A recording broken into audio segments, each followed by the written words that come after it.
called Akim wa Aqua.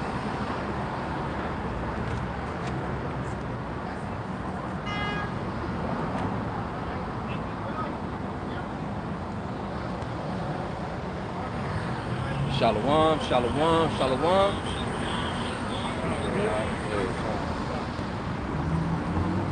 Hey, shalom out there. Shalom. Hey, we're Great Millstone, Los Angeles. Currently teaching in Sherman Oaks.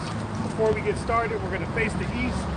And as always, give all praises, glory, and honor to Yahweh, Ba'ashem, Yahushai, Ba'ashem, Rakakwadash. Brakatah Yahweh, Brakatah Yahweh, Brakatah Yahushai, Brakatah Yahushai, Brakatah Yahweh, Brakatah Yahweh, Brakatah Yahushai, Brakatah Yahushai, Brakatah Yahweh, Brakatah Yahweh, Brakatah Yahushai, Brakatah Yahushai. Double honors to the apostles and elders of Great Millstone who rule well through the Spirit. That's right. And peace and salutations to the hopeful elect who are continuing to fight and teach this thing of ours in truth and sincerity. Once again, we are Great Millstone, Los Angeles, and we are the real Hebrew Israelites, pursuing the prophecy and pursuing to the curses that befell our nation. That's right. And when I say our nation, I'm talking primarily about you so-called Negroes, so-called Hispanics, and so-called Native Americans. Okay, we are the true children of Israel, pursuant to the scriptures. And here in these last days, we are waking up to the truth of who we really are, our heritage, our nationality, our lineage, and our language, which is the Lashuwan Kodash, where we preach the names Yahweh and Yahushai. Okay, which is the true name of the Heavenly Father and His only begotten Son. Shut up, Satan. Right.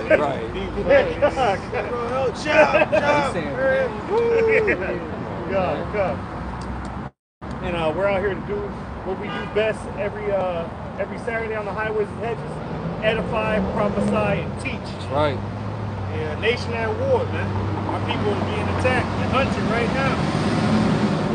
We're gonna give you the two most important things that Jake and the fucking darkness should be calling. But they still don't know. There's a camp out there in Indiana. Yeah. They best believe they straight. Right? And then Jay gotta be smart. I always Lord came back to be good. they good. See, that's the spirit. Good. See, the Lord gonna take care of his. The rest of you assholes, like I say, y'all Egyptians now. Y'all wanna be Americans? The Egyptians was in the dark. You in the dark. Through. They leaving your ass to your own device. But these are the two most important things you can ever know. And if you can hear the sound of my voice, but somehow they still got connection, you better hear these words. Right. The name of the Heavenly Father is Yahweh. In the ancient Paleo Hebrew, our language. Lashwan Kodash, which means holy tongue. Lord ain't hearing God and Jesus. He's like, what the fuck is that? He don't hear that. Even though the Lord understands all languages, he ain't speaking in all languages. He understands and speaks in the Hebrew too. That's right. That's why I said if it's transferred into any other language, it's power. And we're gonna give you the power back, which is in the Hebrew. The name of the Heavenly Father is Yahweh. Yah meaning he, Hawa meaning exists or is to be. He is. He exists. He the existing one. He got a lot of people talking shit like, there's a God, there's a God, why would he? Why wouldn't he not? He's a man of war. That's a war tactic. Night raid. You know, he'll send demons to you. But you people brought demons into your own house. And all the shit that you watch, all the shit that you consume is demonic. The only one that can drive it away is the Lord. The name of his son is Yahushai. Yah meaning he, Yahushai meaning deliverer and savior. See, he's the only one who can deliver you and save you from the darkness, from the demons. Right? Because the Lord, the light and the dark is the same to him. He can see you clearly, but you can't see nothing. He can see. Yahushai, Yah meaning he, Yahushai meaning deliverer and savior. So that is exactly what he will come and do for the second time in physical form, yet as an angelic force. But we shall see him as he is.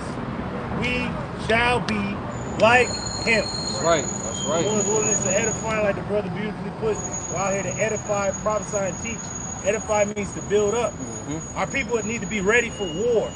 See, if you built up, you arm it up, man. You ready, man.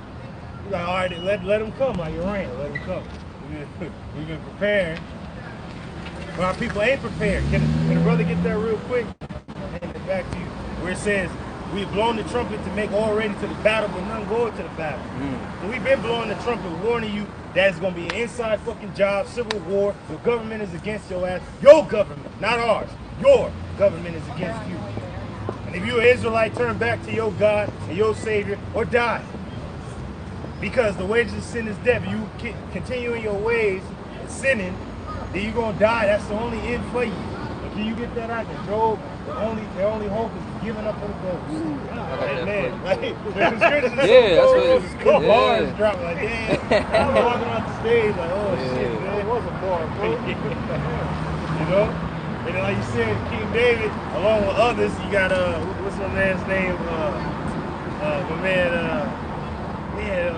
the Levite priest. What was his name, man? That one demon that IIC took his name. Man, I forget. It was King David. Solomon had a psalm in there. Moses was his King David. And you had priests, man. ASAP. There you go. ASAP. The one. ASAP. You had the sons of Korah. So everybody was getting down and singing, but David dropped 150 bars on their ass. Like, wow, man, that's it. That's right. Go ahead, huh? This is Ezekiel 7, verse 14. Straight to the point. It says, "They have blown the trumpet, even to make all ready." Hey, we have blown the trumpet, even to make all ready to what? The battle. It's gonna be mental. See, a nigga think he go to the gym and fucking work out. It's mental. If I can fucking break your mentality, say, yeah, your mama dead, nigga. Oh shit, nigga, whole mind broke. Whole mind broke. Hey, I got your woman, hey. Like, we won't have to jump, right? Pause a while. When you get to the rhythm, pause a while. Your wife and your son will be there short. That's gonna break a lot of niggas. You know, hey, I got your little wife, she with me. Got your little son too. He got a gun to his head. Now he not gonna be moving tactically. Right. He gonna be all over the place, emotional, which ain't good. That's not in a battle. So you can have all the brolic muscles, but your mental's going through. He's through. and that's what we've been preparing.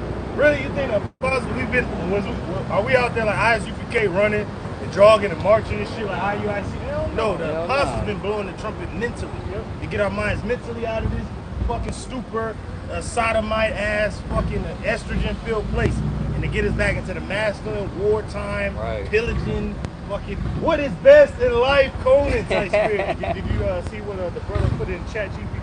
That if the apostles go over here today, would they need to get on airplanes and preach the gospel? They said they would use the internet to do the heavy lifting. There you go. Which is scriptural. And that's Psalm Demonots. Oh, Demonots brought it up. Psalm 19. That's that it. shit, I broke it. That shit, Great Millstone broke it. Right. That's how we break it. That's how we break it down. That's prophecy. Yeah, bro. Hey, so Demonots is on point.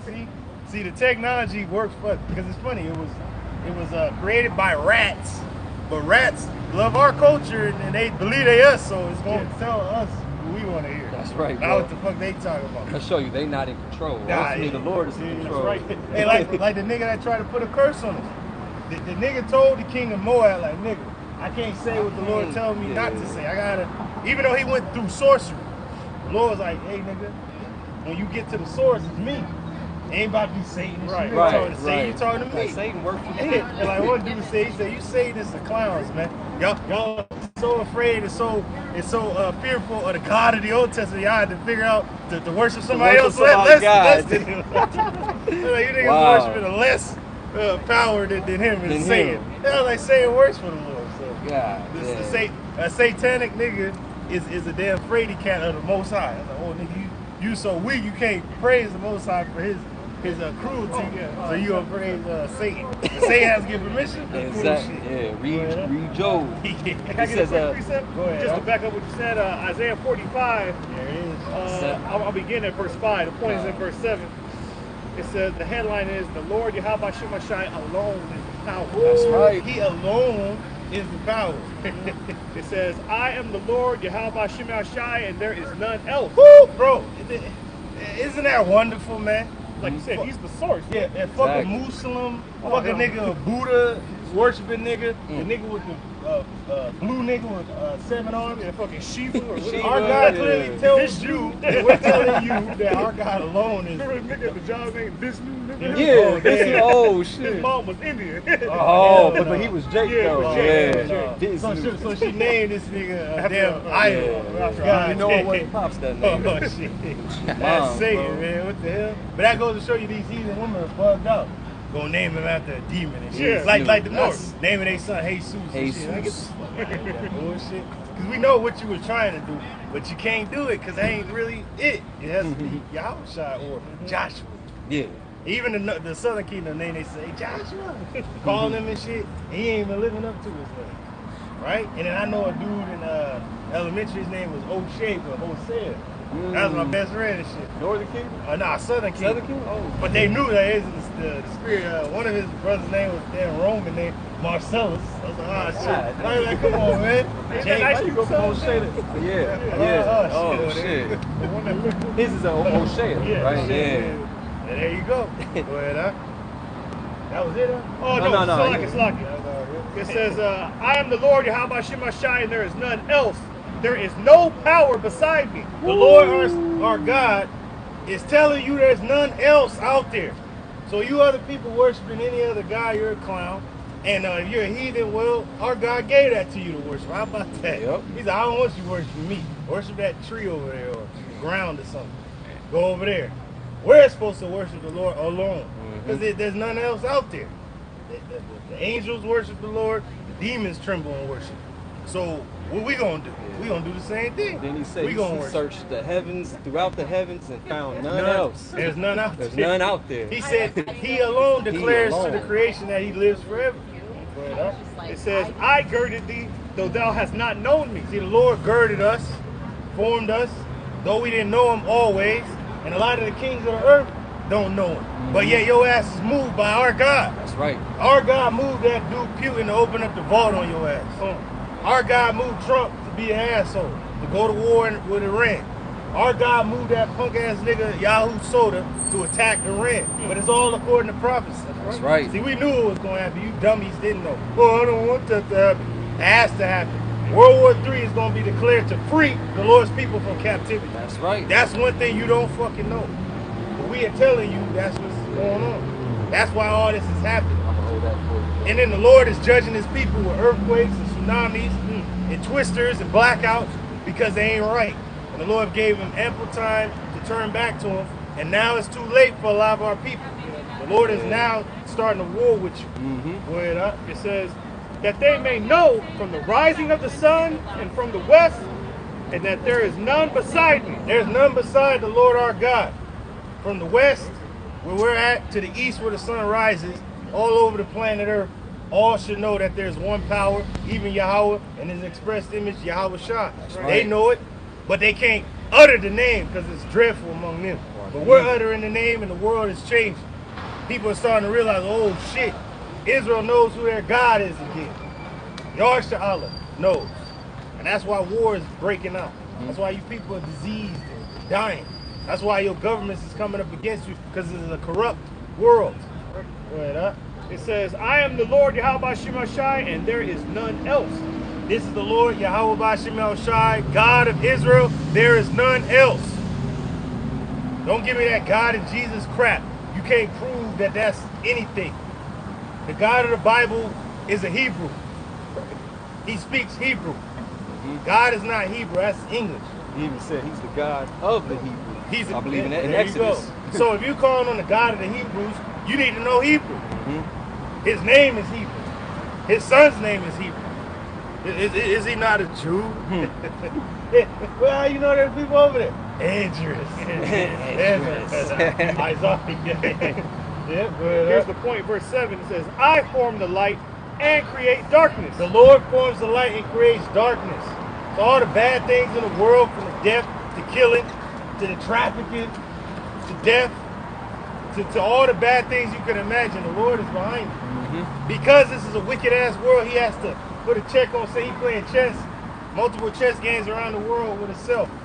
Put niggas in check, man. Yeah, so Gary, Indiana, being in the cover of darkness for over 2 weeks was a decision made in the heavens. Woo! He said, we gonna get him. We gonna get him with Gary, right? We gonna get him. Right? And I think Gary goes back to like a spear. Yeah, like Kayan or Like Kwayan, Kwayan, weapon. yeah, So the weapon. Lord was like, hey, I'm gonna use my weapon against you. You could say Jacob's trouble, or what we're seeing that's about to transpire with Jacob's trouble. But those are mainly Jakes over there that's Man, happening it's to. beautiful. Huh? Isn't that great? And Nolan Wells and shit. The Lord is showing you that you have enemies in the earth, but you calling on the enemy to help you instead of calling on the God to destroy your enemy. Call on your God to destroy your enemies and to deliver you from them. Because even David in his prayer, during his lifetime, he wasn't afraid of no damn heathen, man. He's putting them down. Yep. But in the future sense, he knew that he was going to have no power to fight them. They're too powerful for him. Lord, help. Help me against a man that is mightier than I. It says, I make peace and create evil. The Lord makes peace and creates bad times, evil. That's it. So what's going on in Gary, that's all the Lord right there. That's all the Lord. What's happening in Western Asia, this war, what's happening inside you people's body with the juicy juice, that's all of the Lord. You stupid fucks. Look at you now. But, It says, I, the Lord, Yahweh Shemashai, do all these things. the Lord does all these things. And that shit put a sense of fear on you. That the guy you think is just all good, he could put evil on your punk ass. He can send you to war. He could give you a disease. He can kill your mama. Destroy body and soul. Yeah, he can make you retarded. Yeah. He can give you a disease that's incurable. And that was advice from Yahweh saying, I tell you one you should fear. Yeah. Talking about Yahweh. Pretty much, like, Man. because the only reason that curse is on you or that plague is on you is because you're going off. That's the only reason. Got 3 out. All you have to do is turn back. Go ahead, huh? This is Amos 3 and 6. It says, shall the trumpet be blown in the city? That's war right there. A trumpet is an alarm. It's something that startles you. Oh shit! You gotta get ready for something. You gotta embrace for something. That's what a trumpet does. A trumpet wakes you up. A trumpet gets you roused up. It alarms you. Like wake up. Go ahead, huh? And the people not be afraid? How you not gonna be afraid when the trumpet is blown? Right? Now in modern time you got a siren. You gotta go into your fucking bunker. Oh shit. That's a modern day trumpet. But we blowing the ancient world trumpet for war. Your enemy is coming against you. That's right. The enemy is right there at the gate. You through. They got siege towers outside the wall. They got cannons pointing at this place. But now we in a modern age. We went from the atomic age to the nuclear age. And now your ass is being watched and hunted by these cameras. Even your punk ass phone is tracking you. And even just to show the increase in technology, we jumped from the nuclear age to the hypersonic age. Damn. God damn. So They got hypersonic. We ain't even use really nuke Yeah. shit, but they already upgraded. they already something else. Weapons that's undetected. Yeah, Man. yeah. God damn. That's it. It says, shall there be evil in the city, and the Lord, Yahweh Ba'ashem Yahushai, had not done it? Shall there be bad times, Come on, bro. trouble in a city, and the Lord did not do that? The Lord did that. We're like, I did that. Like Gary and Anna, the Lord did that. Shalom, bro. The Lord did that. That's right, bro. The Lord is doing everything, man. And once you people are in the dark, you gonna know who did it, man. You gonna know that the Lord in your Bible did that to you. And you got people coming out in Gary, Indiana, reporting all types of stuff that's going on in the dark. The news don't want to They've been report. talking about grape happening. Isn't that great? Violence, And we told shootings. we told you punk ass Death. women folk that you was gonna get grape soda, man. Mhm. Hey, Cersei told your ass. She's like, tell me. Yeah, right. What happens in the siege? Because that's all that is a siege. But it's a siege of darkness, right? And niggas trying to restore power getting shot at. Yeah. Like, hey, homie, not right here.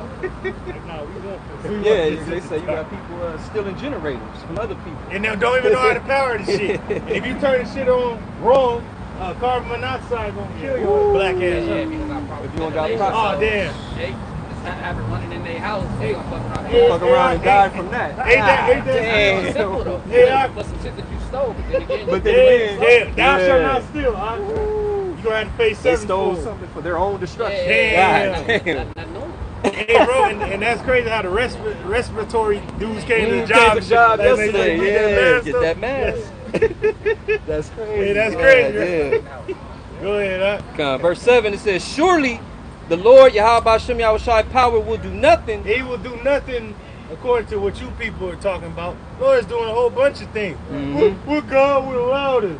God of the Israelites. God of the Bible. God of the Bible. Do you know what land you living in, nigga? Do you know how this land was founded? By bloodshed and war, by sorcery, by deception, slavery. You know?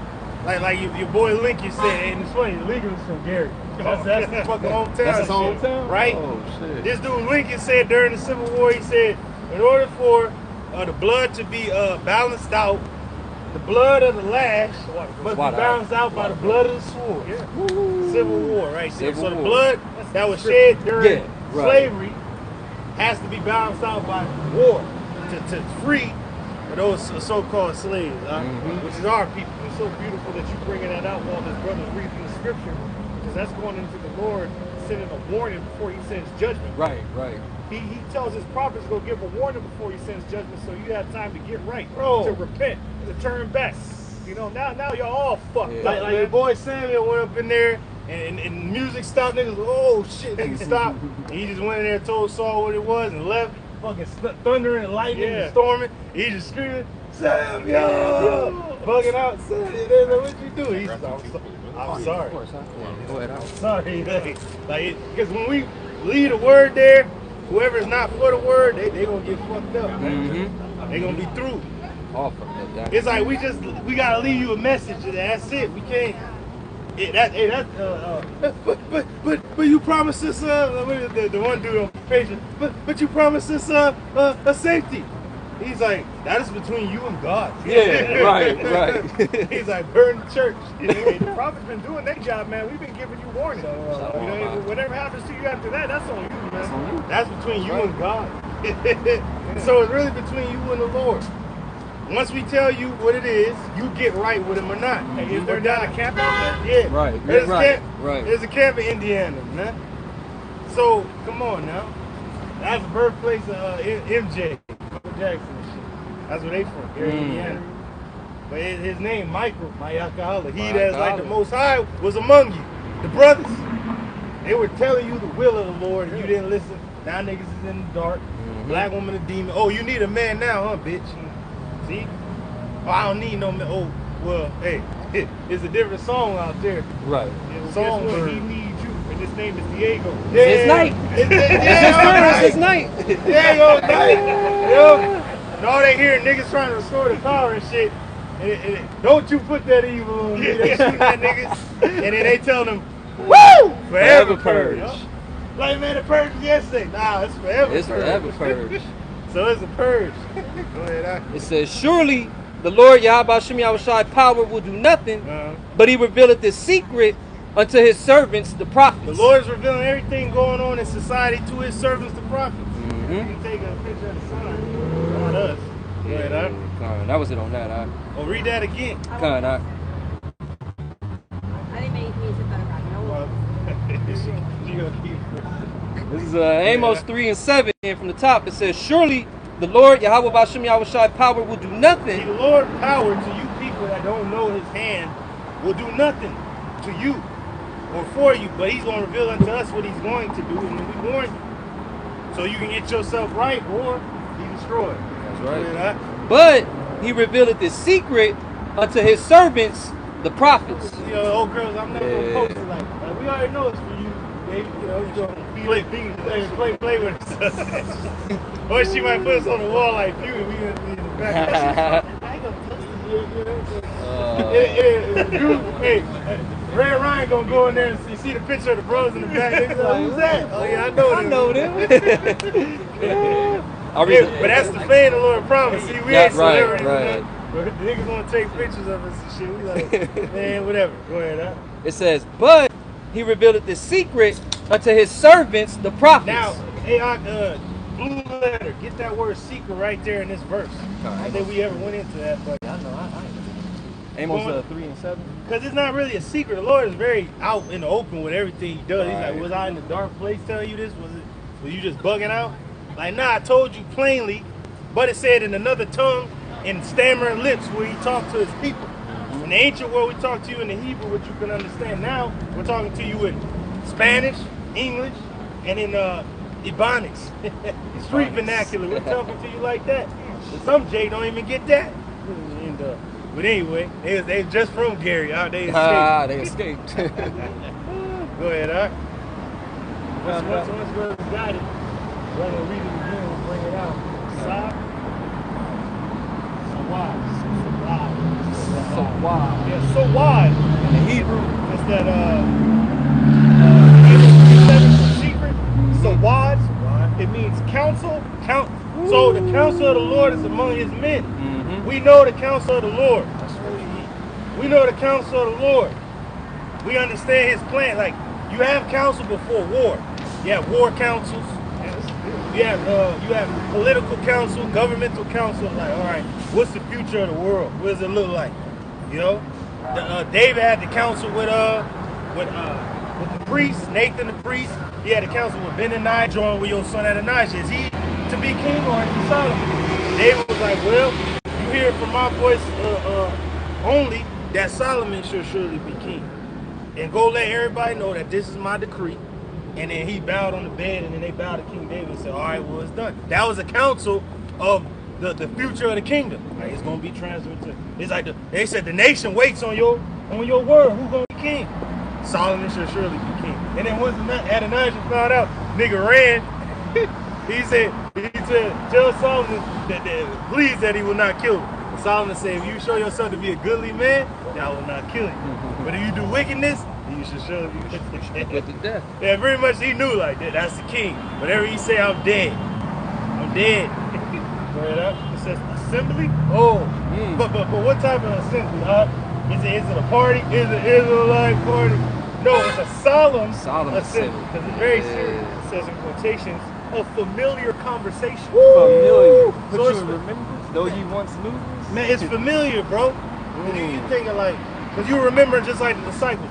Oh Lord, is it now that will restore the kingdom unto Israel? Like, it's the same thing we thought. Like, okay, there's a kingdom of heaven. Where the Israelites? The kingdom is for us. Yeah, the kingdom is for looking like Shakira. The kingdom is for us. Then the kingdom is here. But the Lord's like, nah, you gotta wait. A few more prophecies gotta come. Then I'll give you the kingdom. But we do know it's coming for us.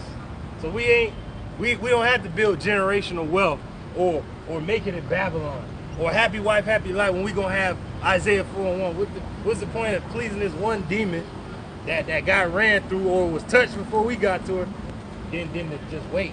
Wait up. It says a circle of familiar friends. The super friends from the beginning. From the beginning, yeah. Spiritual family before becoming a physical. Didn't Yahushua say that you were with me from the beginning? From the beginning. John 1, Genesis 1 and 1. Yeah. It all makes sense.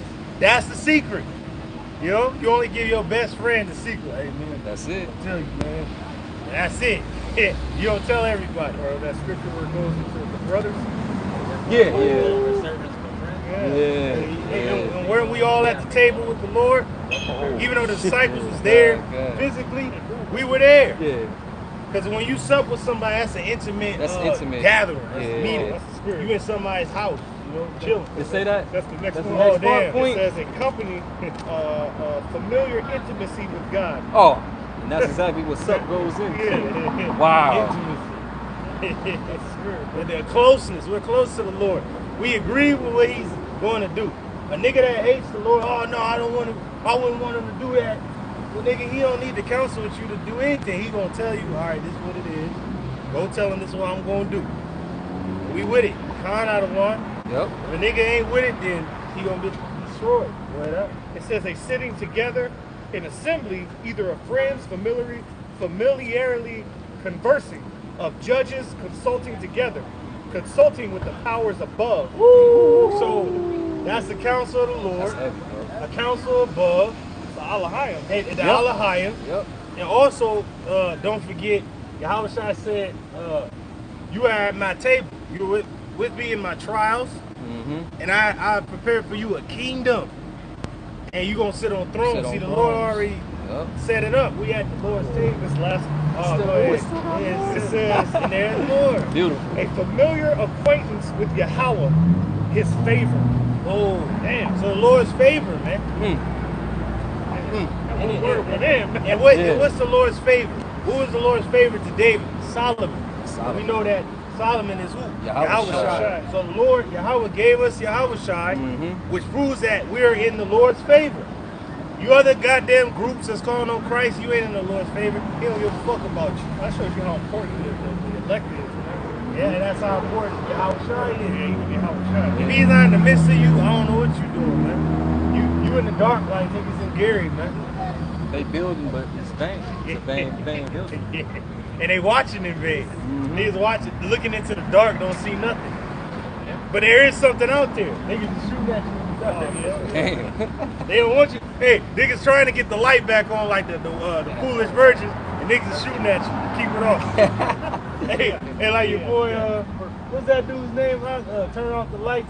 The old nigga, soul nigga. Turn off? Lights, yeah. Oh, Remember he shit. screamed, turn them off. Like, niggas was trying to turn them back on. He said, turn them. He said, turn them Oh, off. shit.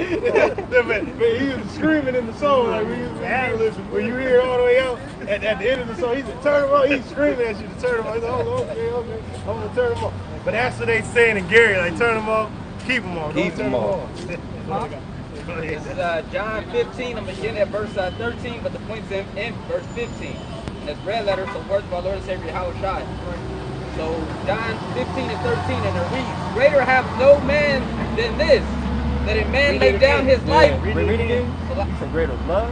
Yeah, kind. So this is John 15 and 13, and it reads, greater love have no man than this, that a man lay down his life for his friends. That's love, not fucking bowing down to your goddamn woman and getting her flowers. That ain't love, nigga. Love is willing to give up your life for those you care about. Why? Who else? When a man loves his country, he'll defend it. A man loves his family, he'll defend them. A man loves his woman, he's gonna defend Yeah, this is a making labor. our bodies a living sacrifice, being out here for our people. A This labor is of the love. ultimate love. Fucking nigga in the church, man.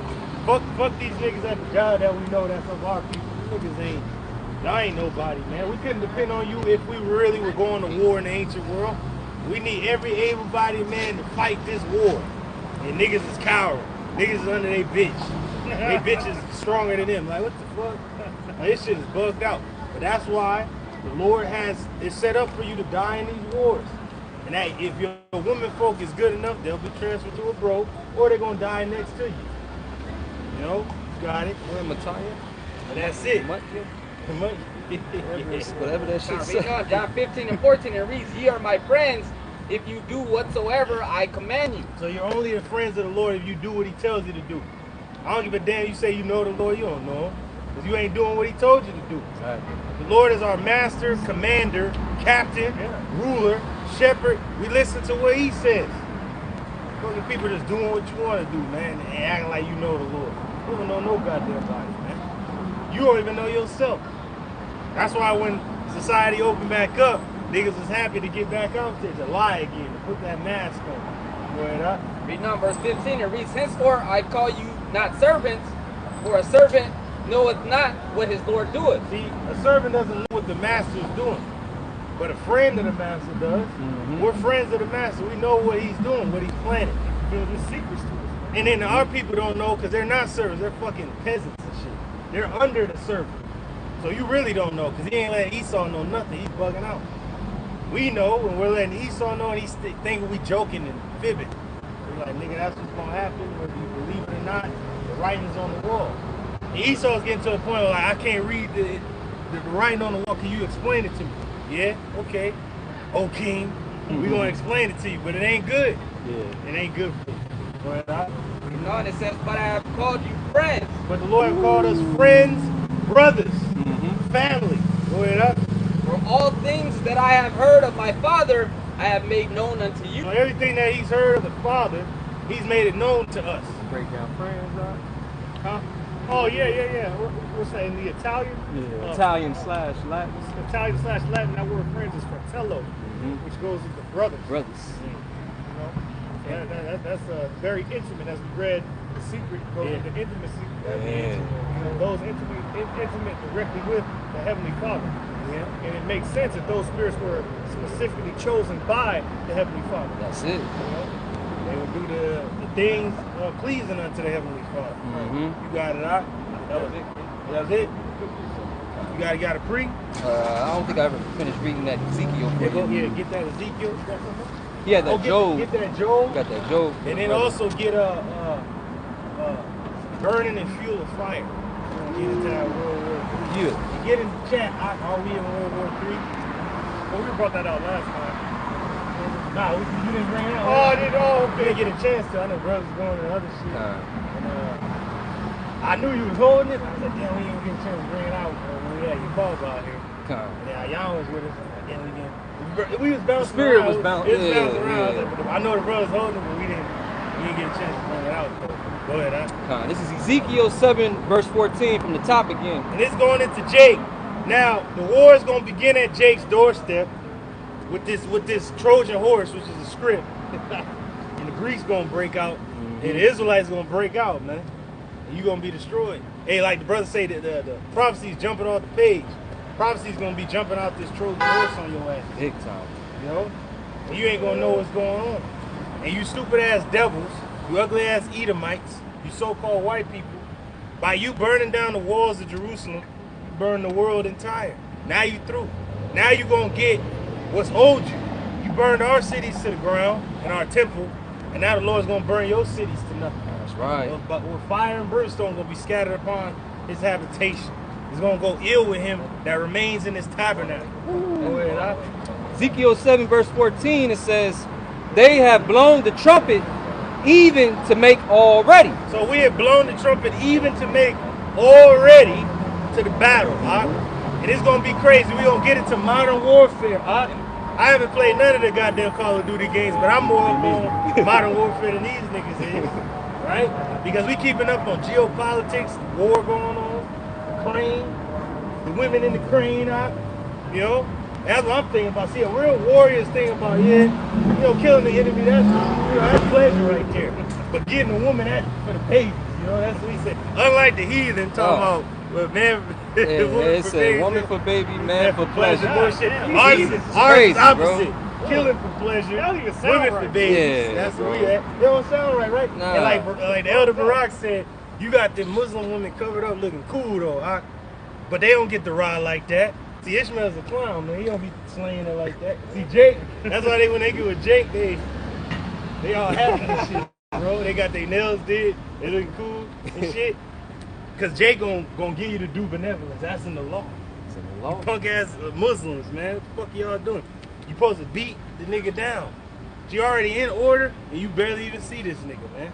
That's why they out in the streets. That's why they want to drive and shit.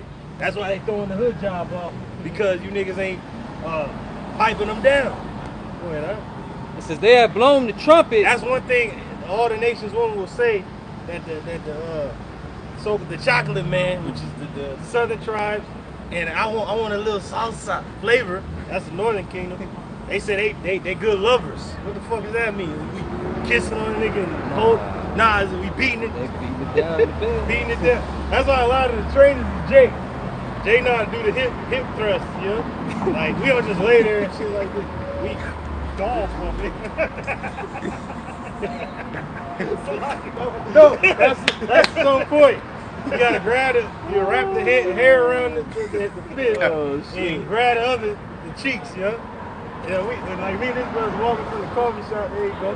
Walking from the coffee shop, and we seen a woman carrying a cake, had cake and shit, yellow cake. I pray to God you don't drop that shit. But that goes to show you. Yeah, cake, carrying cake, right? And then it's funny because booty is an ancient world term. And Jake always been about the booty, About the man. booty. But that's spoiled. That's spoiled. That Yeah. goes to show you that we have a warrior's mind without even knowing what the fuck we was talking about. And people thought we was nasty and shit. Like, no, I'm a warrior. I want that Conqueror booty. type I want mindset. that booty. Yeah. It says they have blown the trumpet even to make all ready, but none goeth to the battle. See, the 2/3 ain't gonna go because they're cowardly, and the rest of the people just ain't gonna hear it because the Lord blinded their ears to it. But the elect is gonna hear and gear up. They're gonna mount up, gear up for the war, man. What the Lord said, who will rise up for me against the evildoers? Lord put that call out there. See, now the Lord is bringing true war to the world now. We've been spiritually calling for a draft, so to speak, in the spirit. And all brothers came out. They're like, man, I'm here, shit. I'm ready. I'm enlisted. I'm joining up. But then now the Lord is bringing a physical draft into this realm. I don't give a damn if a nigga's running away or don't want to go. You gotta go.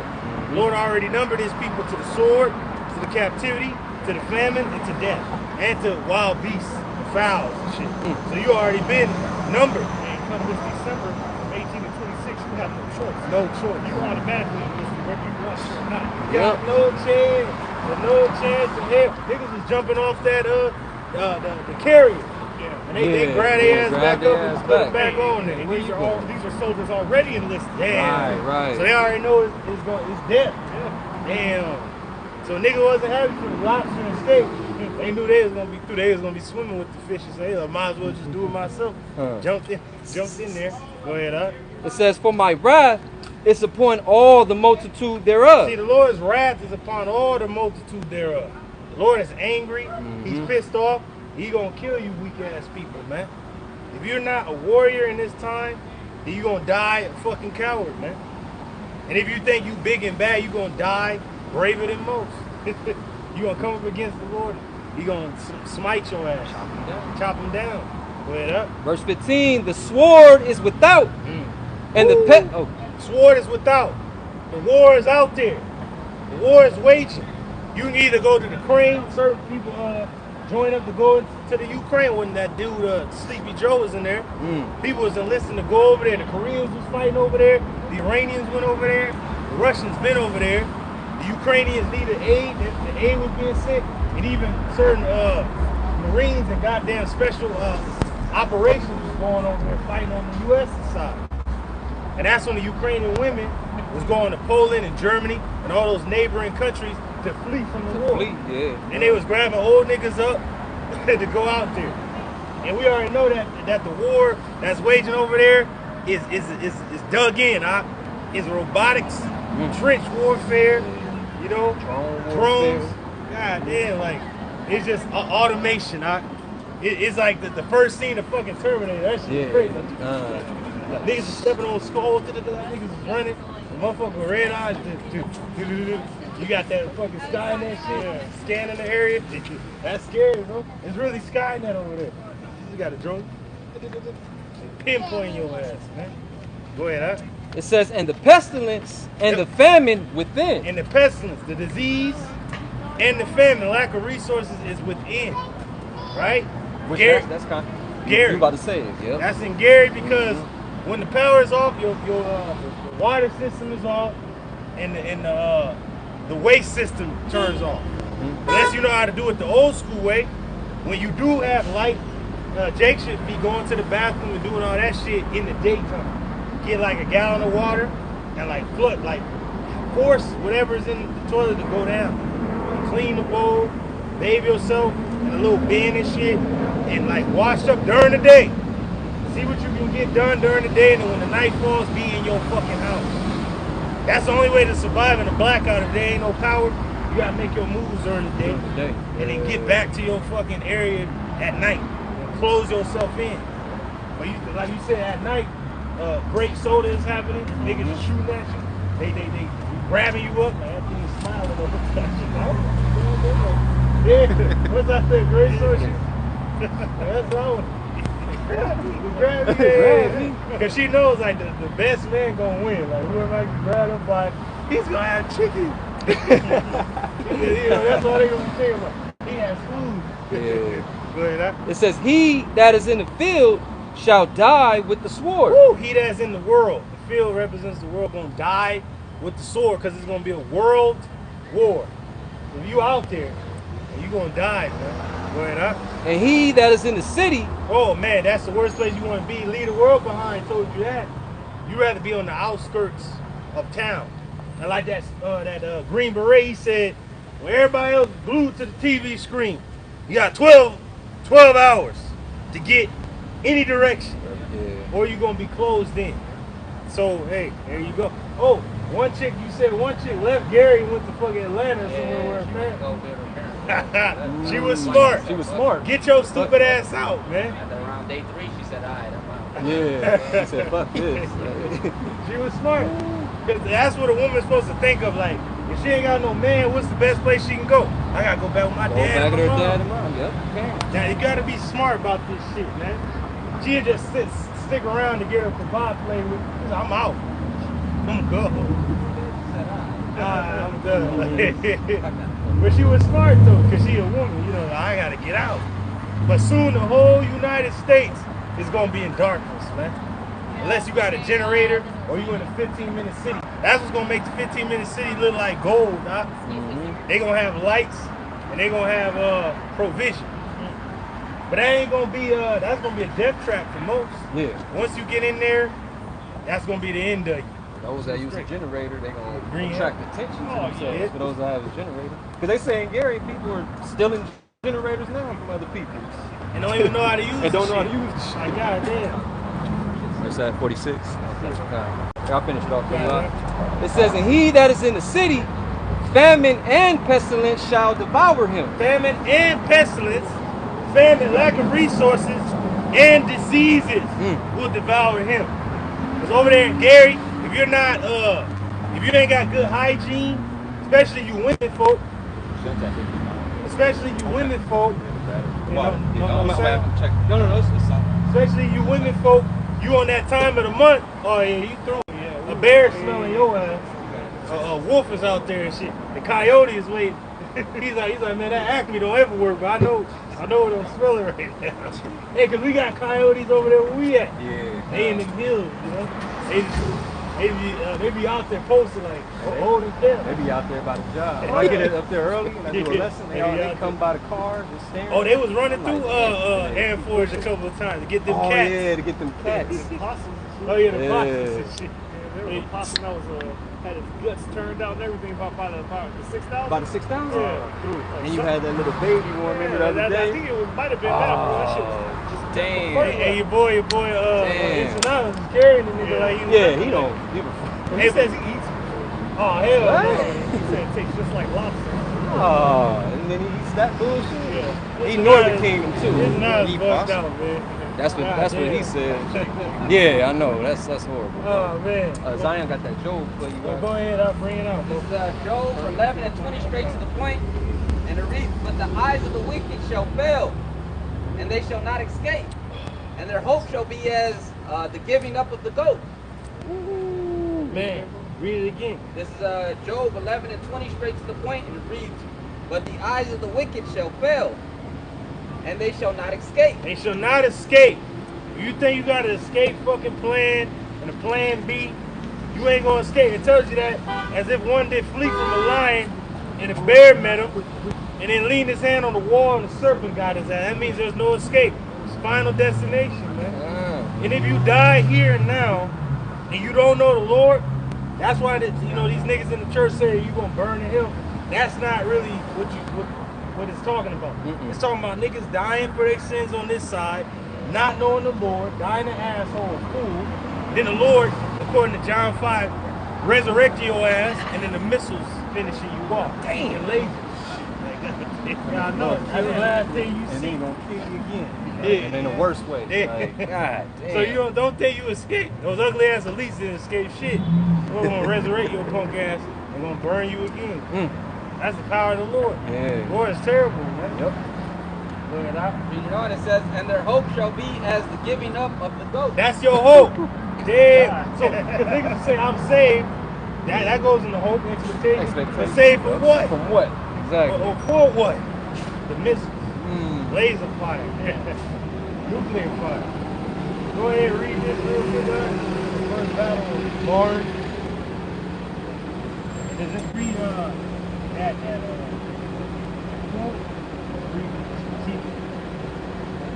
it's on page 66 of the World War I book. Now this is World War I. It was a devastating fucking war, man. How much more World War III? It's gonna be devastating, man. Devastating, man. Go ahead, yeah. I'll take it. All right. It says the focus is decisive battles. Decisive battles, man.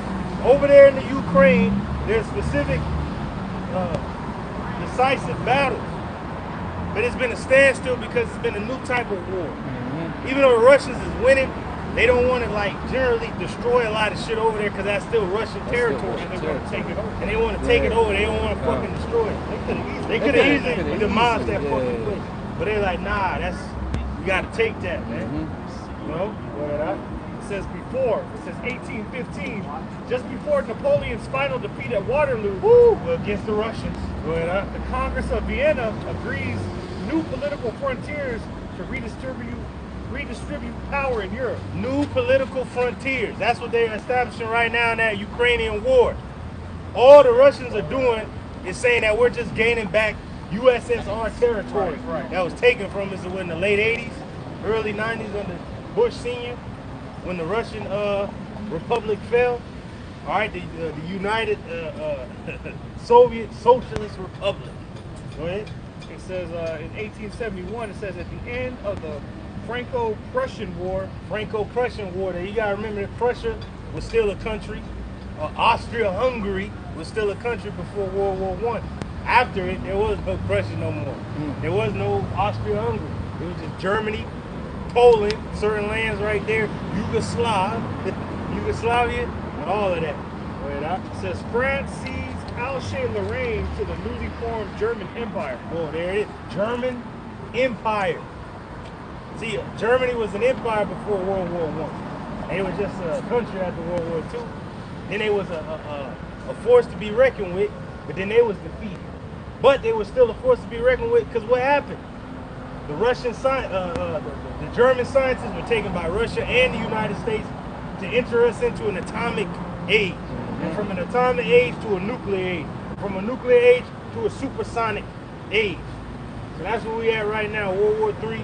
We're in the age of supersonic missiles, undetectable world-destroying weapons. It says in 1905, the Schlieffen Plan envisages a swift German victory in Belgium, France, and Luxembourg. And that's what they did. They did that route. They went around, took Belgium out, and they went into French territory, and right there they were stuck because it became a trench warfare right there on the western front. On the east, it was still more mobile, but they was getting their asses handed to them. Almost like 1 million Russian soldiers was captured, taken through. You know? And then on that frontier is a lot of forest and terrain, and shit like that. A lot of horse warfare, a lot of planes was sent out there. The Red Baron, all them was giving them the business.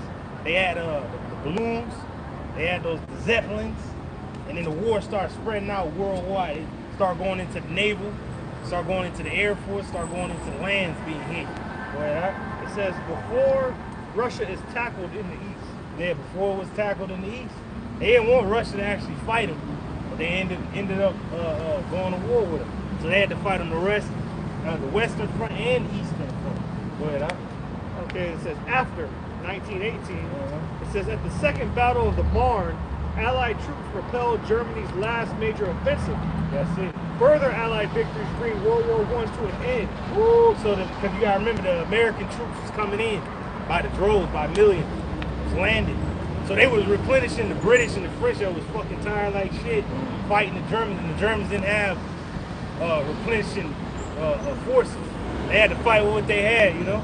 And man, the Red Baron and his squadron was fucking shit up in the air, and then you had the German soldiers in the trenches really giving it they all. But they had to come up against tanks and scud barrages of mortar fire. It says in 1940, after the violent German blitzkrieg, France amidst the German rule in World War II. There it is. See, the Germans had to think of another plan in the Second World War, which was lightning strikes. We got to take these niggas out fast. That's what they did.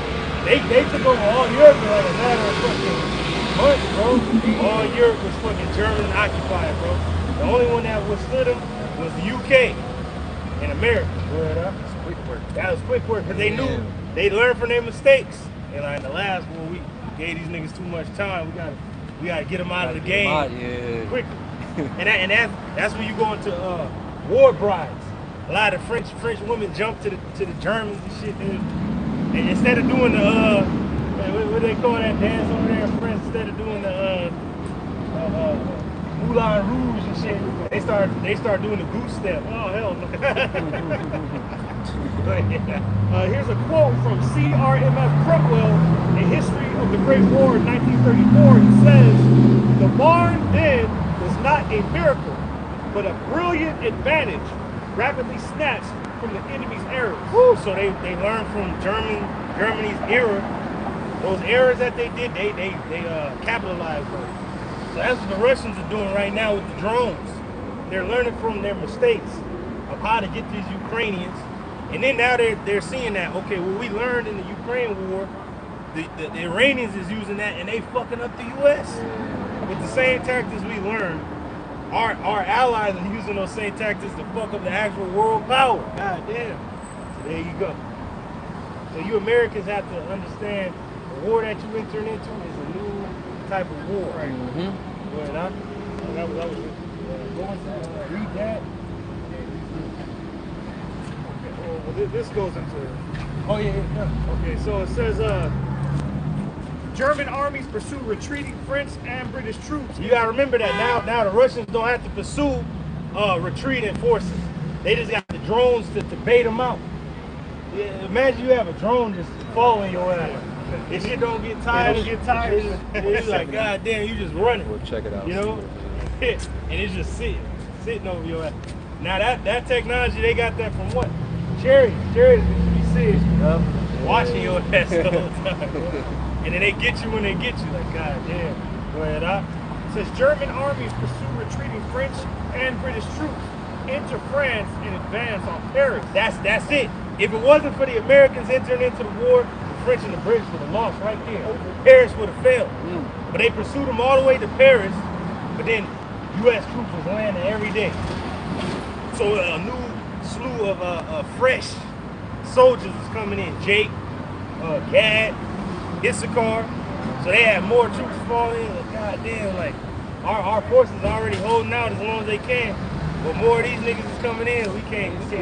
They still coming through. We can't fight them all. Damn. It says French General Joseph Joffre recalls French troops from the Alsace and Lorraine offensive to form a new French Sixth Army to defend Paris. That's it. So the French had to defend the capital, Paris. But luckily for them, the U.S. entered in and brought more Jakes over there to fight. And a lot of French battalions took Jake on. A lot of the America was segregated, so they didn't want Issachar fighting with them. They had Gad over there, and they had the Negro regiments over there. We don't fuck with y'all. So they sent them to the French front lines. The French was like, oh hell yeah, we'll take them. Let's go. Putting in work. They're putting in fucking work. It says having sent 11 divisions elsewhere, General Helmut von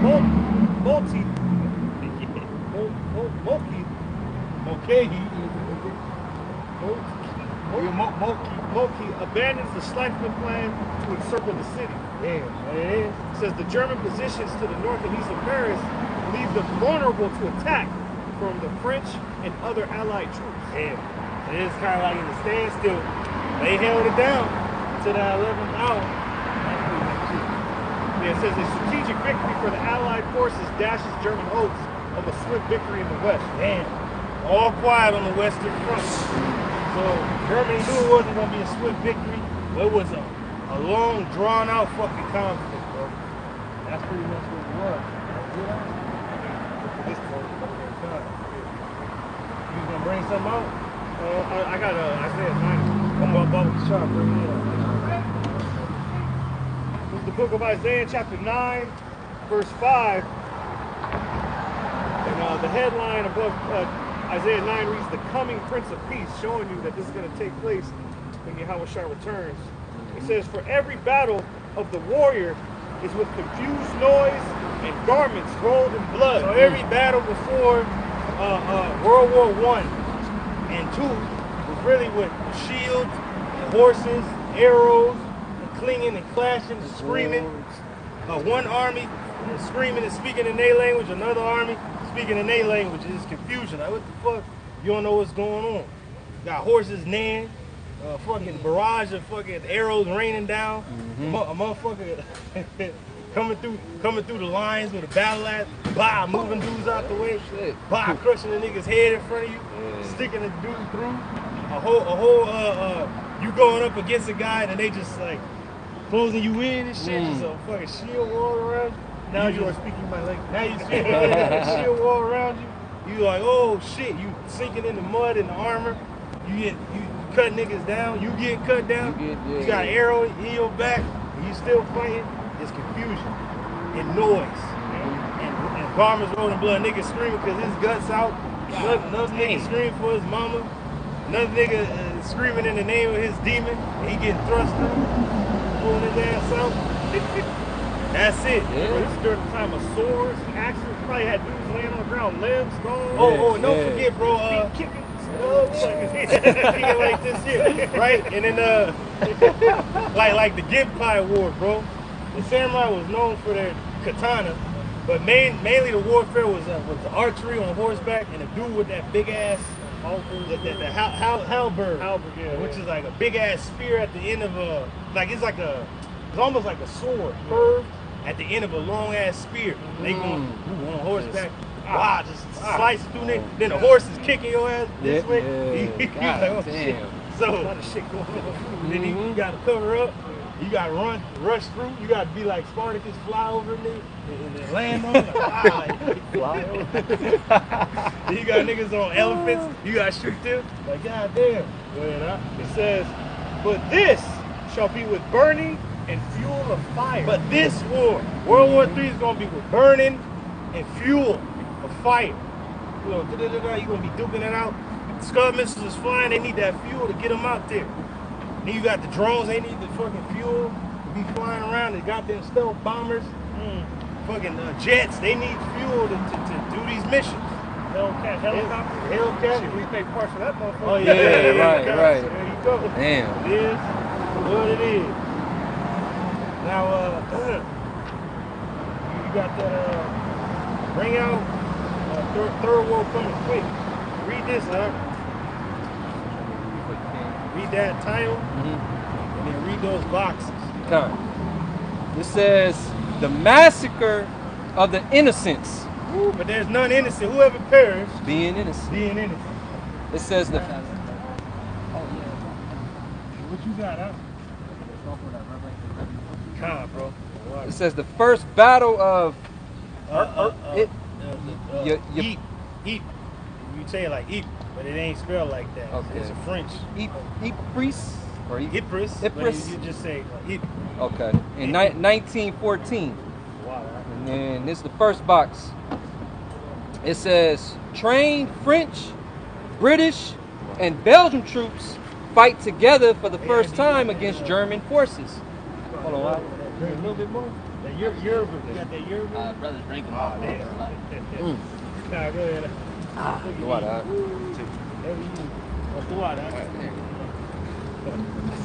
He heavy as hell. Go ahead. It says trained French, British, and Belgian troops fight together for the first time against German forces. So they fight together. Oh, Selaki. Yeah. Bro. I didn't even know there was one in there. You put that in the ice. But yeah, this is the first time that they joined forces. You gotta remember during the 1800s, all European powers were trying to make their place in the world. Right?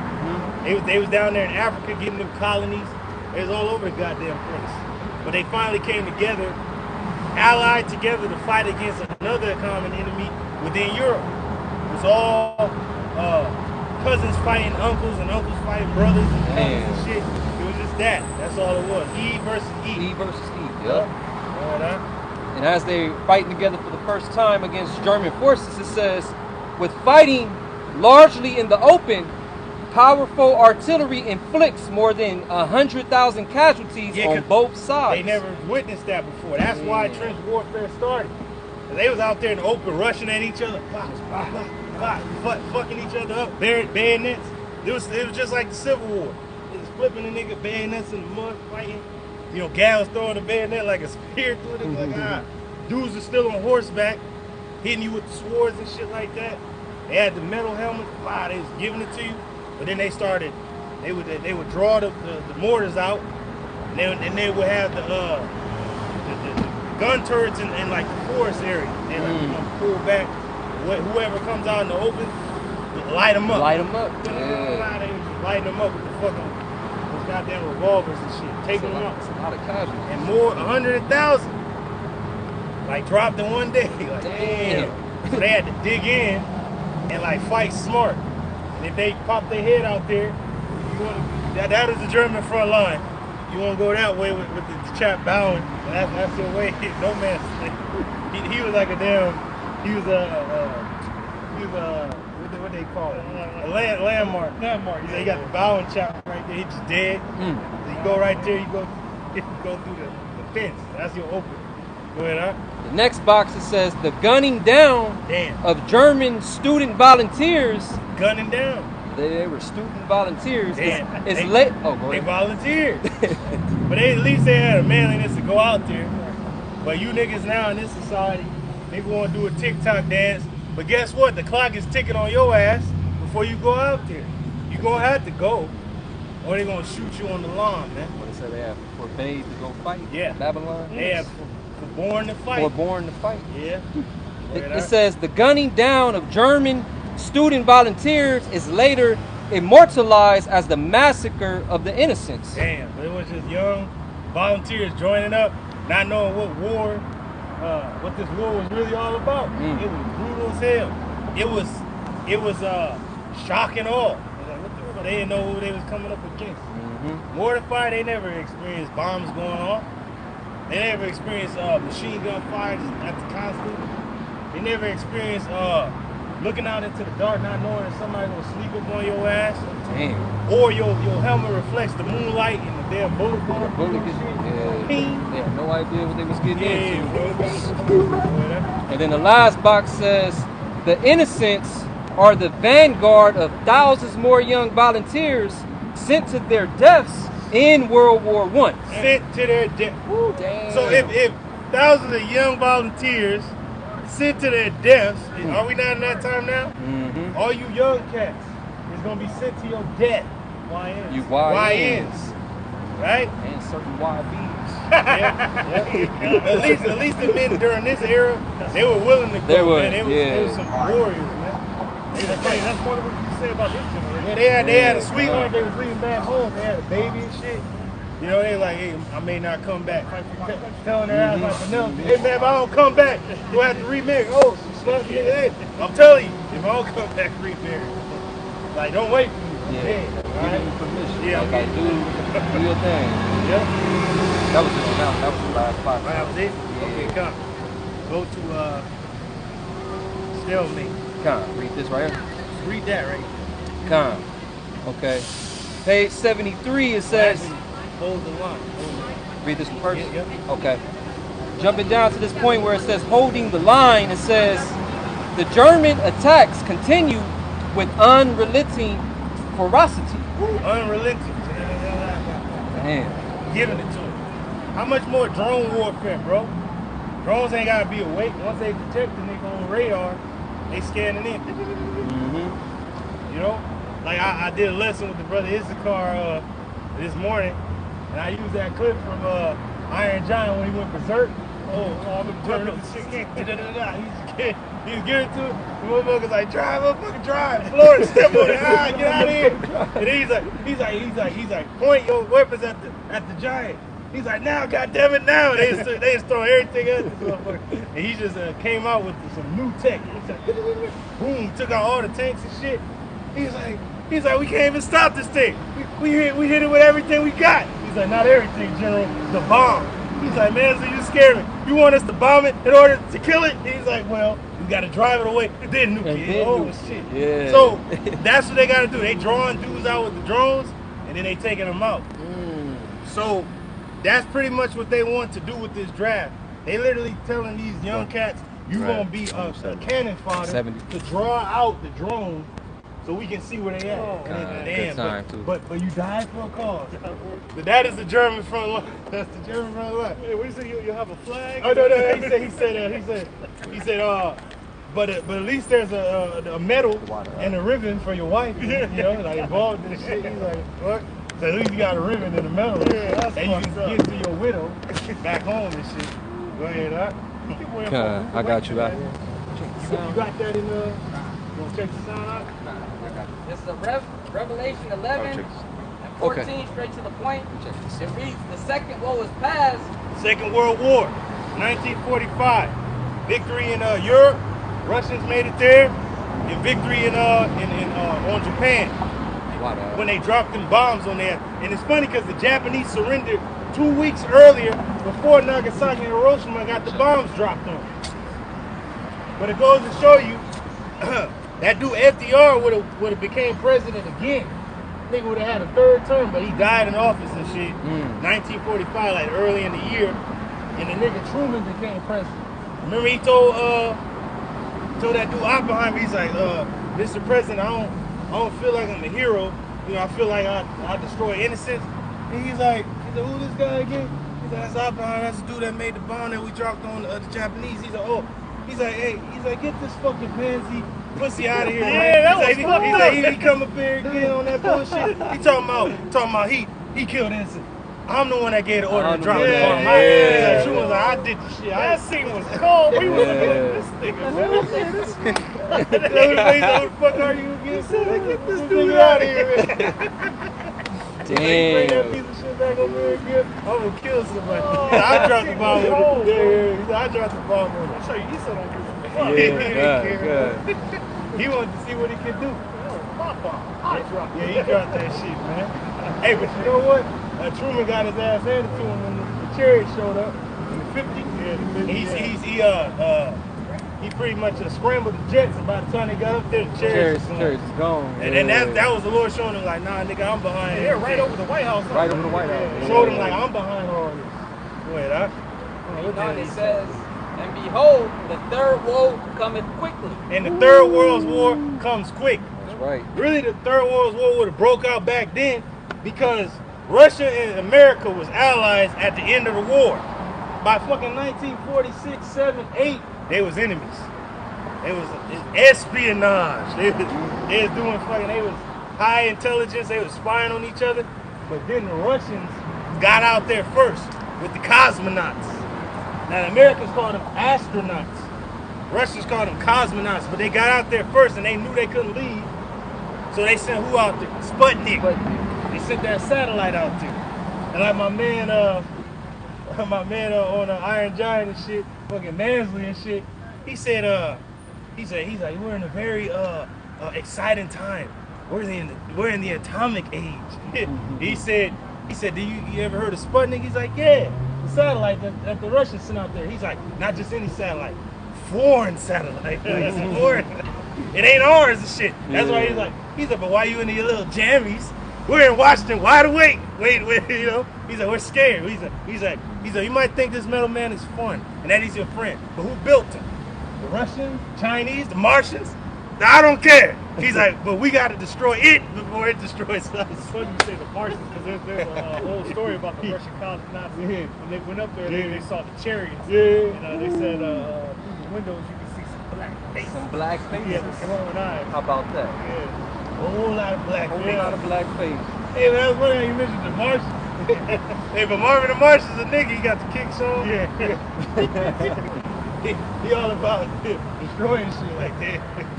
Go ahead, huh? Back in Holding the Line in page 73 of this book, it says, the German attacks continued with unrelenting ferocity, but stubborn British resistance and the timely arrival of more French enforcements were sufficient to weather the German storms. That's it, bro. War is hell, man. You need bodies, bro. On top of bodies, even the French will tell you a whole generation was lost in this war. Whole fucking generation gone. But that's how many bodies they needed. You know, you watch Quiet on the Western Front, dude got a fucking uniform of the previous nigga that got killed. Heinrich, Hiring help. Dude get shot. He just out there. He gotta go drive a shovel through a nigga. He ain't got nothing else to fight with. You drive a shovel through a dude's fucking chest. Pulling out block, bury a nigga in there. And then you got Whatever it takes. you got warfare underground.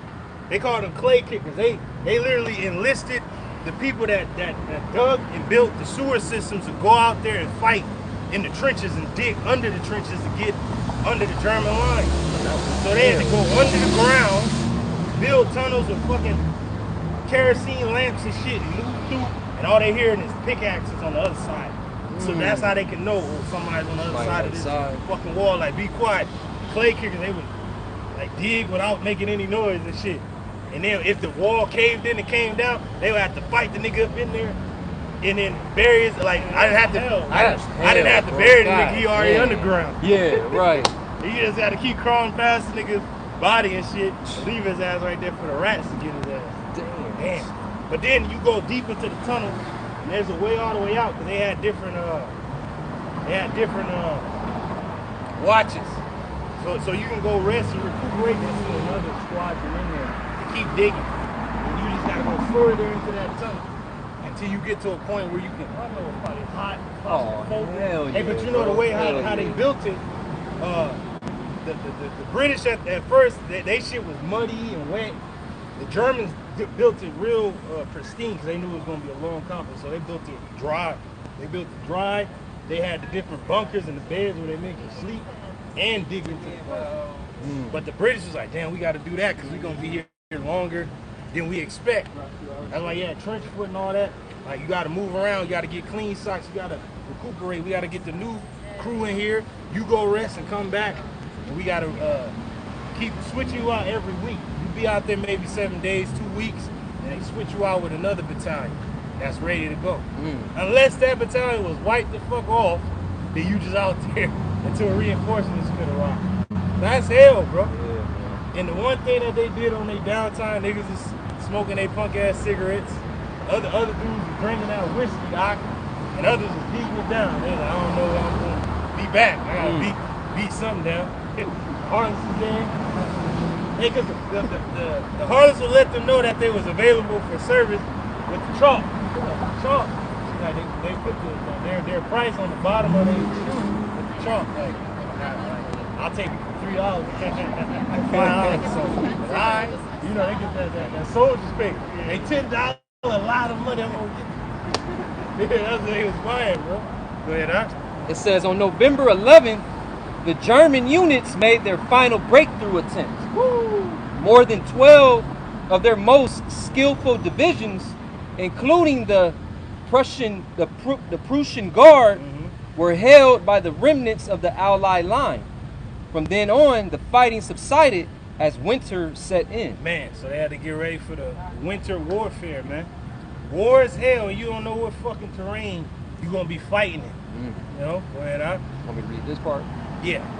Glass stop right Shallow makeshift trench. Yeah, it says a shallow makeshift trench shelters British soldiers dug in along the road to Ypres on the Belgian front in November 1914. That's it.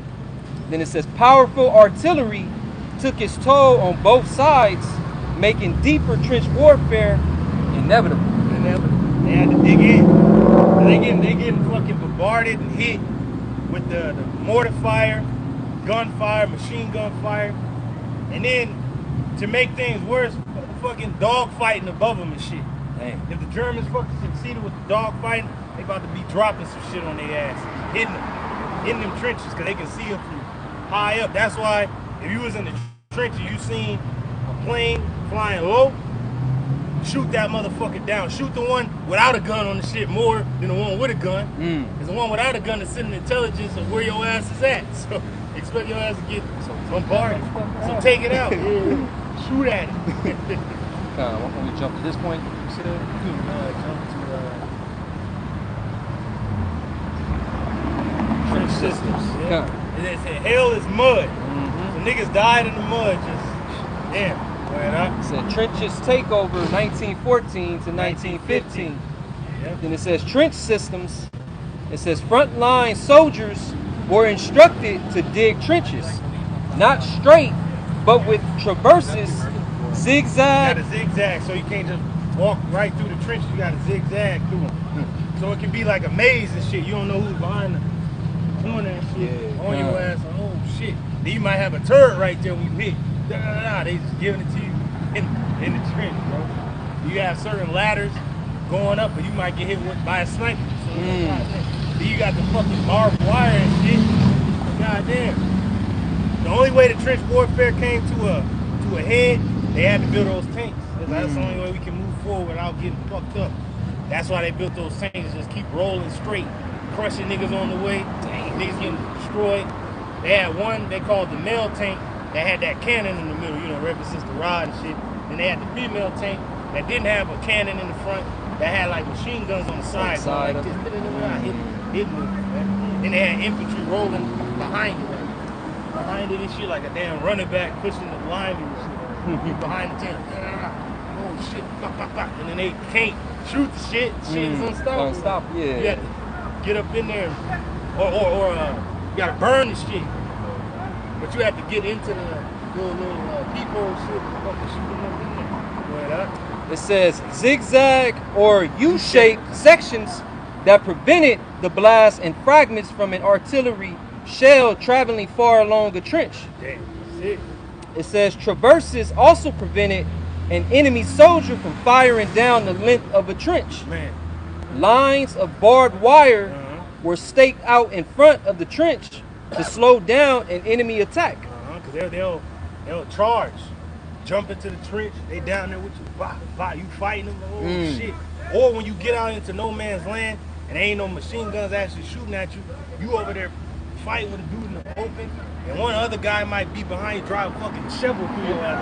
Oh shit. You gotta kill him, and then the other guy fucking grab you like that. Oh shit. And then you beating the fuck out of the dude with a gun.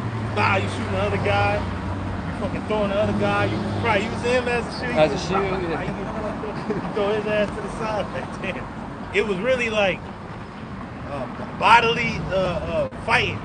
You had to fight with your fucking hands at times. It wasn't just straight shooting and shit. It was like a dude might get up close and personal with you. That field knife, with the fucking with the brass knuckles on the shit. Stack out, you fighting the nigga, you know. You just gotta really like give it to his ass. You gotta knee his ass, take that shit from him, stab him with his own shit. And then you gotta go from trench to trench. God damn. Making sure that you clear that shit out. Because if we one trench there, you take it, and you fight and win another trench. You fight and win another trench. With all your guys in those trenches. The trenches right there might be the enemy. They gotta take your trench. Take your trench. You just gotta keep fighting. Damn. You never know when these niggas will come. So they doing that in Ukraine. Oh, there. Ukraine and Russia. I was reading as you were saying. It says in the context is trench warfare. Brother gonna read what's actually going on right now. That's heavy. That's happening, yeah. But with trench warfare, it says from 2022 to 2023, in eastern Ukraine, both the Ukrainian and Russian armies dig networks of trenches to defend against enemy attack. There it is. Damn. And now it's a new modern warfare. Going back right here where we was reading, it says lines of barbed wire were staked out in front of the trench to slow down an enemy attack. Soldiers entangled in barbed wire were easy targets for a well-sighted machine gun. God damn. Get stuck. Young chap bowing and shit. You know, he got fucked up. Being out, he was stuck. Like, oh shit, stuck. Out of there. Bowing and shit. Bowing chap. Go ahead up. That was it on that one. Get the book. Read that quote. This quote by Lieutenant Wilfred Owen, which was a British soldier and poet. There it is. He said, "No man's land under snow is like the face of the moon. Chaotic, crater-ridden, uninhabitable, awful, the abode of madness." God damn, so it was the surface of the moon out there. Snow, you just crater. Because if you sink into a crater, your ass may not get out. Yeah. They got to pull you fucking out of there, man. So you fighting. Go ahead. That was it? Oh, yeah, another quote. All right. Right Rotation and relief. Because you would think they just be in the trench all 5 years and shit. No, it's rotations. They would rotate new units out, and the other units, they go rest, recuperate, eat, beat some down, come back, fight the niggas, man. Hey, if you was lucky, you'll see a French milkmaid and shit like, hey, man, your brothers, I'll be back. You go handle that, come back. Like, all right, y'all ready? That's how it was. You see a little French maiden with a horse carriage. Like, man, y'all got something for us? Oh, we got milk for you. Like, all right, things are gonna need that. Because you gotta remember they was fighting in France. Now, the Germans had their lines, their supplies coming, but the French was at home, so they were like, let's go now down the road to the farm and get something. That's what the Germans was doing. They was going to raid farms and shit to get them eggs and shit. Goose stuff. It says trench rotation and relief. It says commanders were soon aware of the strain that trench life placed on soldiers, and a rotation system was adopted by all sides. Yeah. British soldiers, for example, would spend between 4 and 8 days in a frontline trench, followed by around 4 days each in a support and a reserve trench. From 1915, 10 days home leave was granted around every 12 months. Right, every 12 months. So you go home, or you just go somewhere where you chilling, and it reminds you of home. Then you get your ass back out there. Like in an order 66. I can't do it, man. I can't do it. He's like, man, you don't think I'm fucked up? I had to kill some of my friends today. He said, but you put your helmet on, you get back out there and you follow orders. He's fucked up, yeah. That order 66, from the troopers' point of view, they feel fucked up for taking the Jedi out there. He's like, orders is orders, goddammit. They betrayed the Republic. We gotta kill these niggas, man. So you think I feel good? I had to kill some of my friends out there. But orders are orders. You take your rest, put your helmet back on, and you finish the mission, man. You gotta get to that point where it's them or us. Oh, I get it. You're retarded. They're trying to kill us. We're trying to kill them. That's it. Go ahead. That was it on that little part. An unbreakable line. Okay, next point. It says an unbreakable line. That is, we got to go into the trench warfare for you, because that's what's happening in Ukraine. That's what the war is going to be in this time that we're coming into. Now here in the States, it's going to be civil, but it's going to be urban warfare. House to house, street to street, state versus state. Maybe trench warfare too, huh? There's going to be checkpoints. You come past this point, your ass is getting shot. You darker than a brown paper bag, apprehended or killed on sight. Then they gonna have the drones flying through.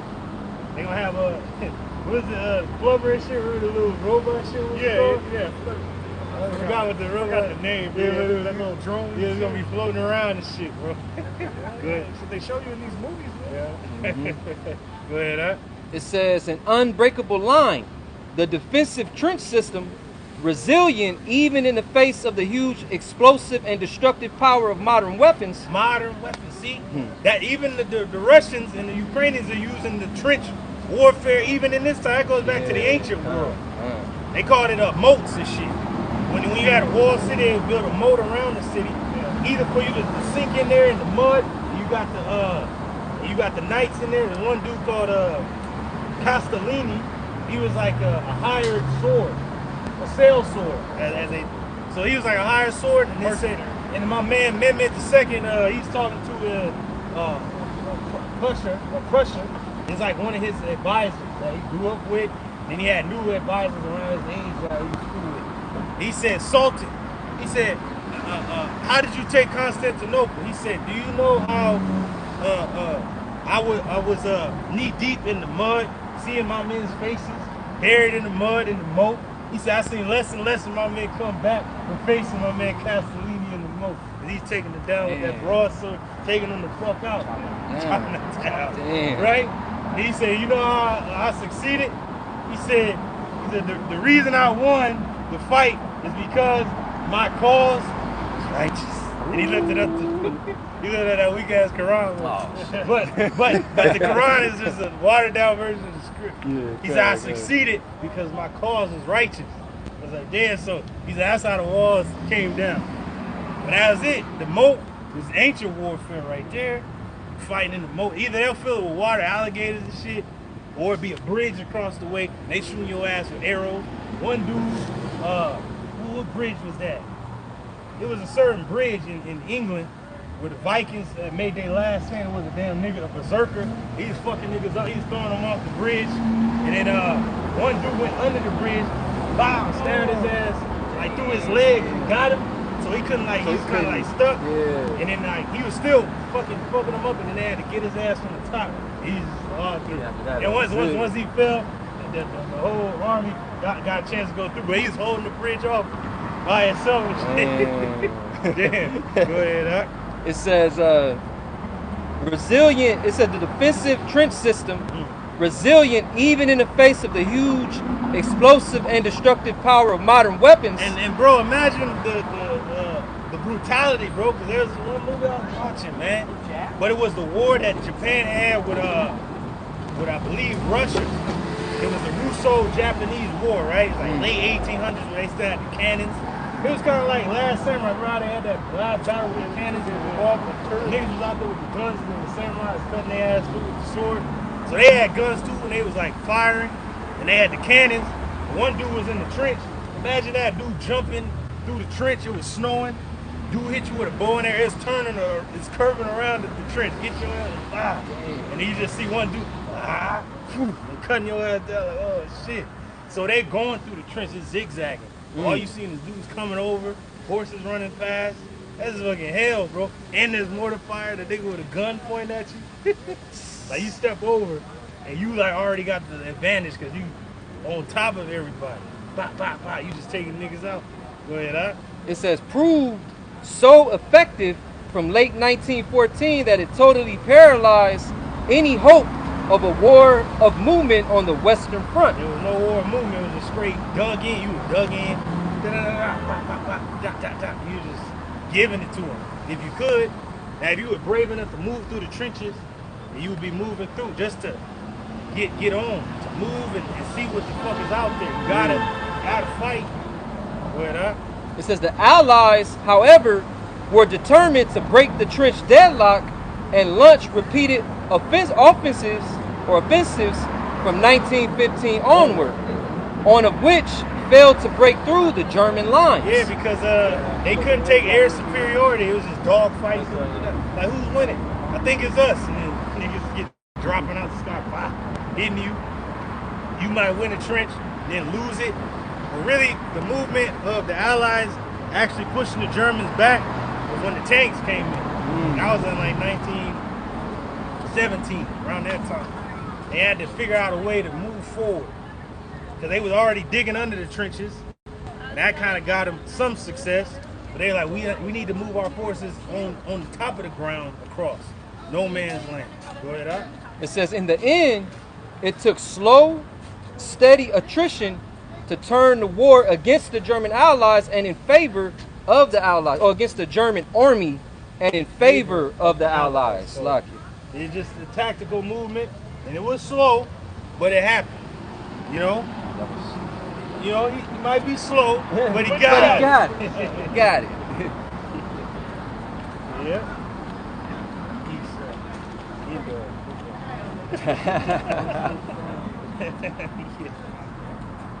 All right, then read this monstrous front will devour us. You see, I got the two eagles' heads. Two eagles' heads. Yeah. Wow. Shalom, read that quote, and then we're going to get back to the script. Okay. This is page 8. Oh, yeah. They space two ways. But representing the eastern and western front. Yeah, the final front. Both ways and shit.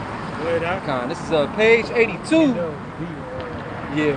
This is a quote by, that's his name, Winston Churchill. Yeah, Winston Churchill, which this dude will be the leader over Britain during World War II, but he was a young soldier in this war. Right? Go ahead. This is a quote by Winston Churchill. It says, the world crisis 1923. He said the Austrians had rushed in and had been flung out. So you rushing into this modern warfare, Because it was just like all the other wars before. You run in there, you might have some cannons. Niggas got their guns, bayonets, boom, they charging into your front. You gotta fight them, throw them off, shoot them, move forward as a unit. So, but this is totally different. You rush out there, you may not come back. I don't think you're gonna come back. You don't expect that. That's the German front line. Like, don't expect to come back. But maybe there's a ribbon in it for you, you know, and a medal for you for a widow. Damn. Go ahead, Doc. What you want me to? I read that one.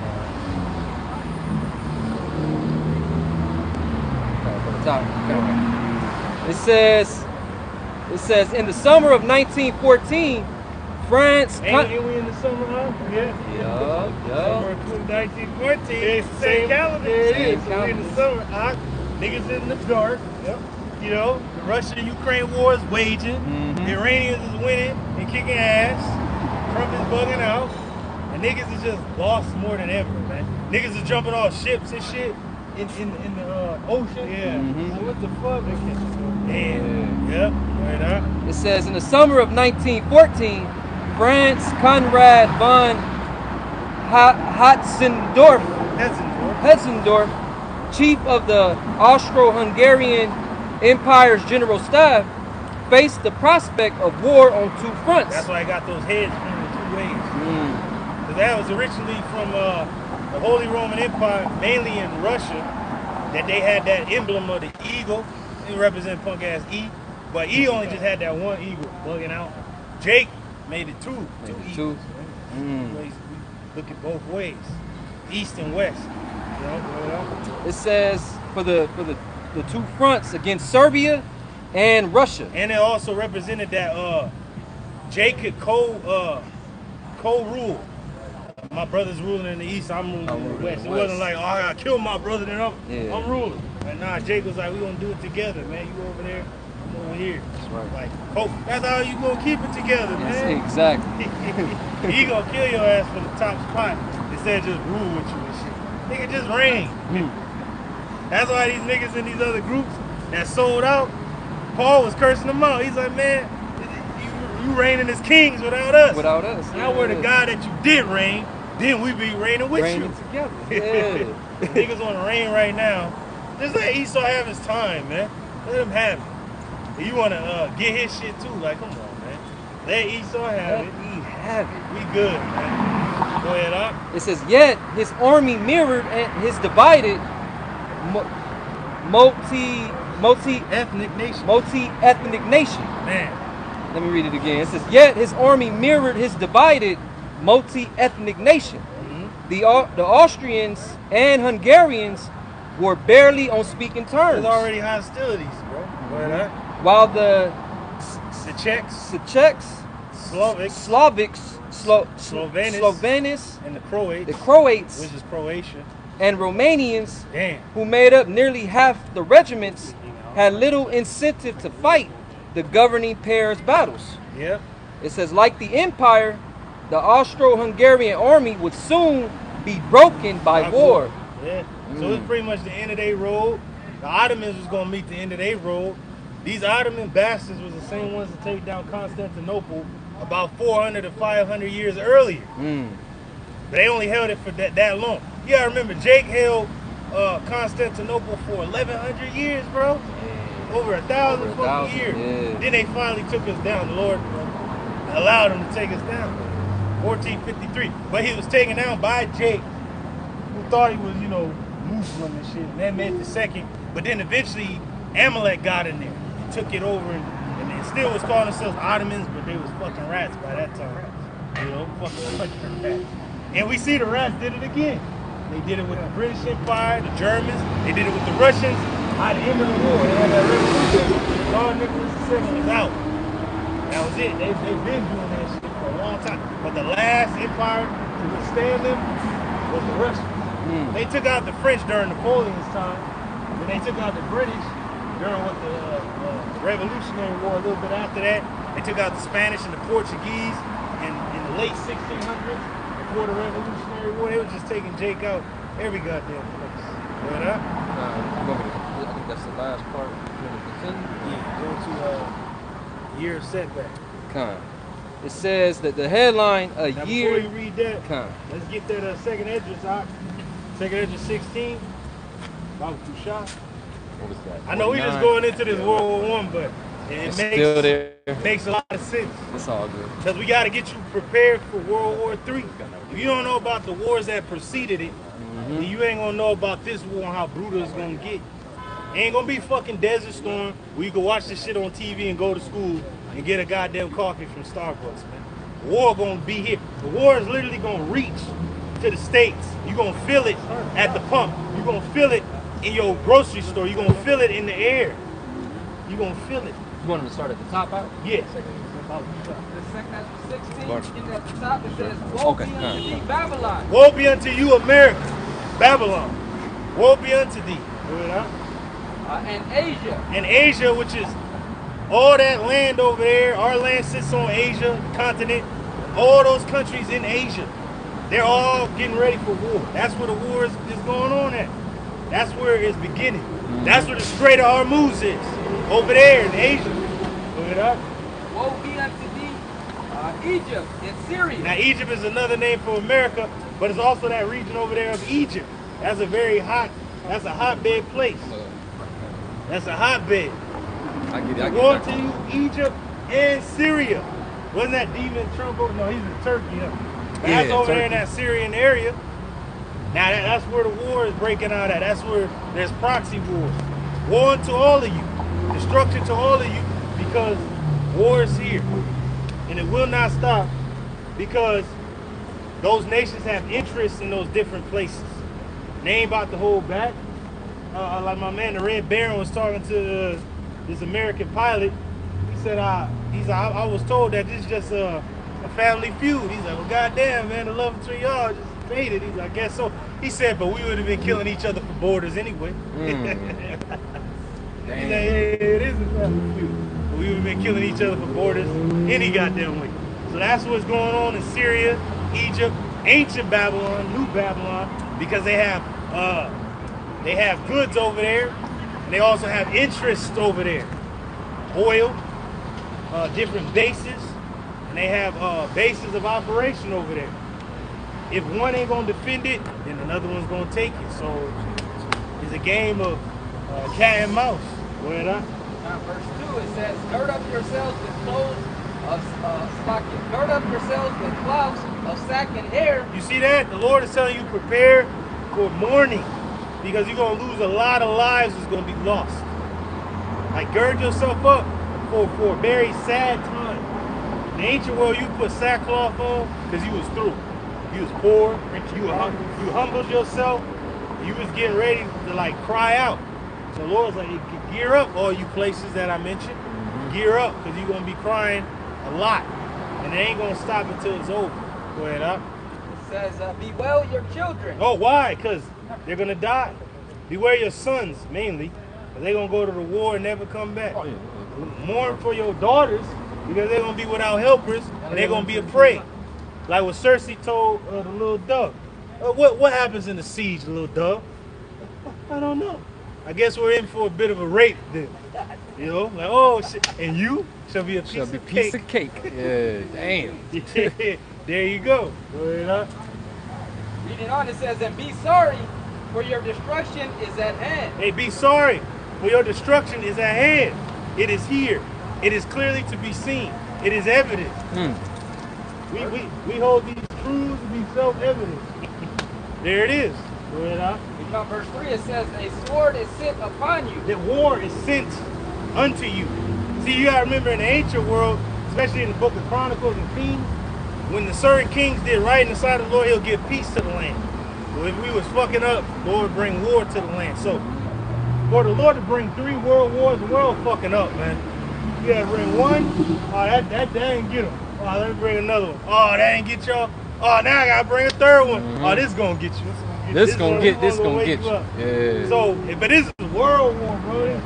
And that in our time it was a war with Israel, we was fucking up, civil war, and just that region. But it's world war now. Because the world is bugging out and they going off and the Lord is tired of them. And he gonna deal with it. And the only way they know they see the the only way they can see the Lord is through his actions in the earth, his judgment. It's known by the judgment which he executed. Yep. You know, it says, and who may turn it back? Who gonna stop it, man? Your punk ass Congress, Trump? Fuck out of here, man. He ain't gonna stop a goddamn thing. He actually making it happen. Go ahead, huh? Verse 4 reads, a fire is sent among you. What fire ultimately? Nuclear fire, nuclear right. holocaust. Burning and fuel of fire, man. And These gonna be disintegrated. Go ahead, huh? Read on, it says, and who may quench it? Who gonna stop this type of fire? You can't quench it. It is a otherworldly fire. Yeah. If brother can get that in Job out, where it says fire and brimstone gonna be scattered upon his habitation. Ain't it called in another place the unquenchable fire? The unquenchable. Not that it's just gonna burn forever, it's that it's gonna be flammable for a long time. Yeah. That it can ignite at any time. That's why nothing can grow, because it's radioactive, so to speak, as they say. It is alive. It's activity going on, but it's dormant. Until you set a flame in your ass. Second Ezra 16 and 5. That's why only dragons gonna be able to dwell there. They're gonna blow a fire and they ain't gonna do nothing. Keep me warm. Go ahead, huh? Reading on, verse 5, it says, plagues are sent unto you. What plagues? Talking about the plagues that were sent on ancient Egypt. And new plagues the Lord is sending on this place. To let you know that the hand of the Lord is involved in this. Like you read earlier. Shall evil be done in the city and the Lord have not done it? Shall a trumpet be blown in the city and you not be afraid of it? Because the Lord is coming to war with you. He's coming to destroy you. But you were given warning, like, man, can anything be done? No. No. Through, man. When we walking off, nigga, ground our garment, ripped it. Hey, man, you owe me some new gear, man. But, hey, still ain't going to stop it. You going to keep walking. Hey, man, I'm sorry about your... Don't even worry about that. You through, though, man. I get another one, man, but done. You Just still like done. you rent my garment, the Lord going to rent you from this world. Reading on, it says, and what is he that may drive them away? So what is he? Like, Lord's like, you got to be a God or something on another level to stop this. But what are you if you going to stop this? Who are you? Who are you to be in order to stop this? You going to have to be somebody. You going to have to be greater than me to stop this. So in other words, it ain't No, stopping. it ain't stopping. Nobody can stop it. Go ahead, huh? Reading on, verse 6, it says, make any man drive away a hungry lion in the wood? Can you drive away a hungry lion in the woods? No, the lion is hunting you. And you gotta remember, the lion is strategic.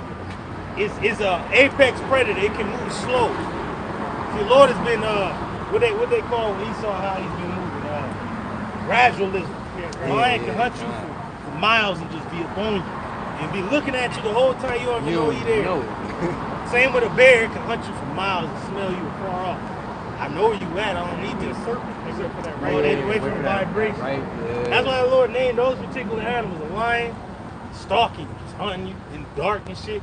It lets you see it, but it's too late and shit. Like it's hitting the piano key. You know that? Came out the dark on it. Came out the dark on your ass. And then the bear, he's standing up on you like, what's up, man?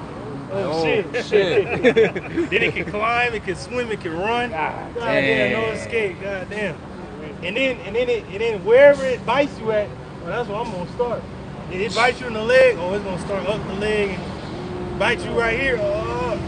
The lion will at least grab you by the neck, just take you out. You out. But it's like a serpent, it can hit you anywhere, and then the poison gonna spread. It doesn't know the effect that it's having on your ass. It's just wrapping around you and squeezing like, I love you.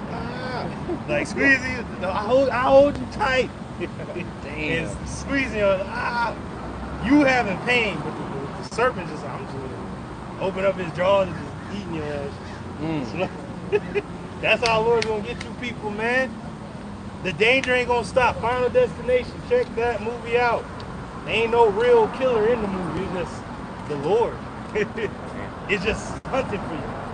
That's not the spirit of death. That ain't no flip chop. Yeah. Flee from the lion, the bear meet you. You escape from him, lean your hand on the wall, and the serpent get you. Like you ain't gonna stop until you're dead. Till it's over. Reading on, it says, or may anyone quench the fire and stubble? You can't quench fire when it's begun to burn. It's gonna take you a minute to put it out. Remember, boy Charlie trying to put that fire out, that shit is still fucking blazing. Like, god damn. It finally went out, but it took a long ass time to get it out. Go ahead, up.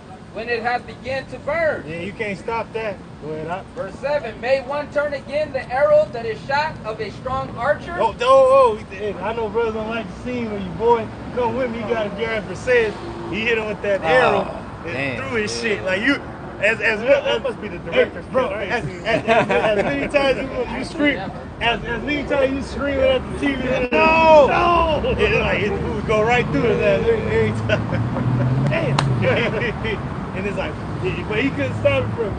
Like you wanted to call it back so bad, bro, but it don't ever go the other way, bro. Right through your ass. No. And then it turns, I can hit again. You hit again. I get Nigga Paris. I get again, shit like damn. Go ahead, huh?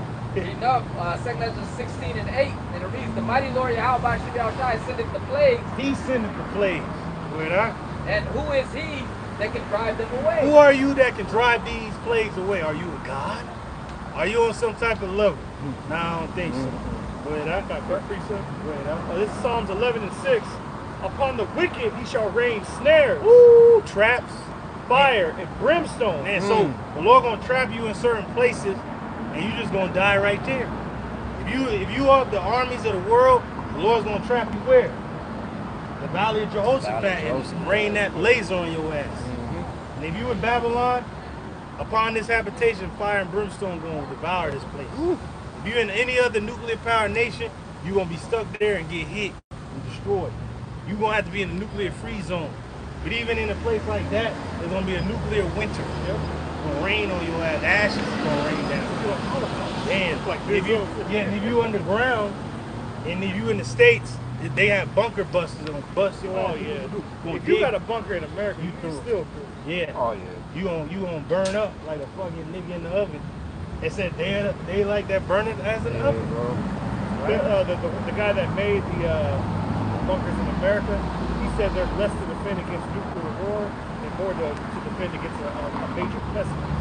Damn. Also pestilence. Yeah. But it's the noise and pestilence, it's the missiles. But you ain't gonna survive that. Nope. But, Psalms 11 and 6. Upon the wicked he shall rain snares, fire, and brimstone. upon the wicked, he's gonna rain snares, traps.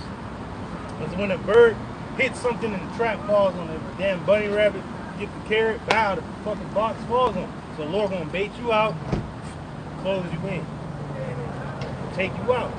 like your boy in Killy, once he got hit, like he was in the middle of it, he got hit again, like you got set up, like yeah, go ahead. And in horrible tempest. Damn. This shall be the portion of their cup. Damn, and a horrible tempest, a storm, destroying wind. That's gonna be their end. That's gonna be your end if you ungodly. This is Ezekiel 38 and 22. And I will plead against him with pestilence and with blood. Lord gonna plead against who? Esau, Edom, his power structure. For what? Pestilence and with blood. With pestilence, disease, and blood. Lord gonna kill a lot of people, but then in the end, the noise and pestilence gonna eat and devour your fucking flesh and your ass up. You're gonna be destroyed. And I will rain upon him and upon his bands. It's gonna rain upon you. What's gonna rain down? Lord rain fire from heaven and destroy Sodom and Gomorrah. Lord said, I'm gonna destroy this place the same way. That's right. He's gonna rain fire down. And upon the many people that are with him. All the nation's armies, all the people that's gathered in this land, they're gonna rain the fire down on this place. It's overflowing rain. An overflowing rain. And great hailstones. Whoa, those are the missiles. That's the missiles. Fire and brimstone. Fire and brimstone. Bring the rain. Bring the rain. Go ahead, I know you had some. Hold on, my brother still reading. He was still reading. Got a quick one. We're going to get to. This is Deuteronomy 32, beginning at verse 41. It says, if I wet my glittering sword, and my hand take hold of judgment, I will... going to wet his weapon. He's going to sharpen it up. Once he takes it in hand, it's over. Once the Lord reveals it, you dead. When the samurai drew it, your head was going quick. That's what it means about wet. Like get it ready for battle, like a whetstone. Yeah. So you use to sharpen the blade before war. Yep. And once he reveals it, you dead already. Go ahead, huh? It says, I will render my vengeance to mine enemies We're going to chop your ass down. and reward them that hate me. See, the Lord going to be in that corridor like Vader. Ain't going to be no escape. Like, take the plans and shit. New World Order. The Lord going to punch you niggas like, man, I'm going to get that plan. They ain't going to do nothing. I'm going to let you eat.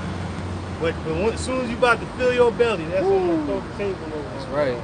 Go ahead, huh? Verse 42, I will make my arrows drunk with blood. Oh, see, the Lord got the arrows pointed, man. Got the missiles ready in the silos. Hey, they got different programs. Samson fucking Samson option. If the state of Israel, if there ain't no actual person over there, the missiles gonna fly. And you got over there in Russia, the dead hands, you know, the ghost hand.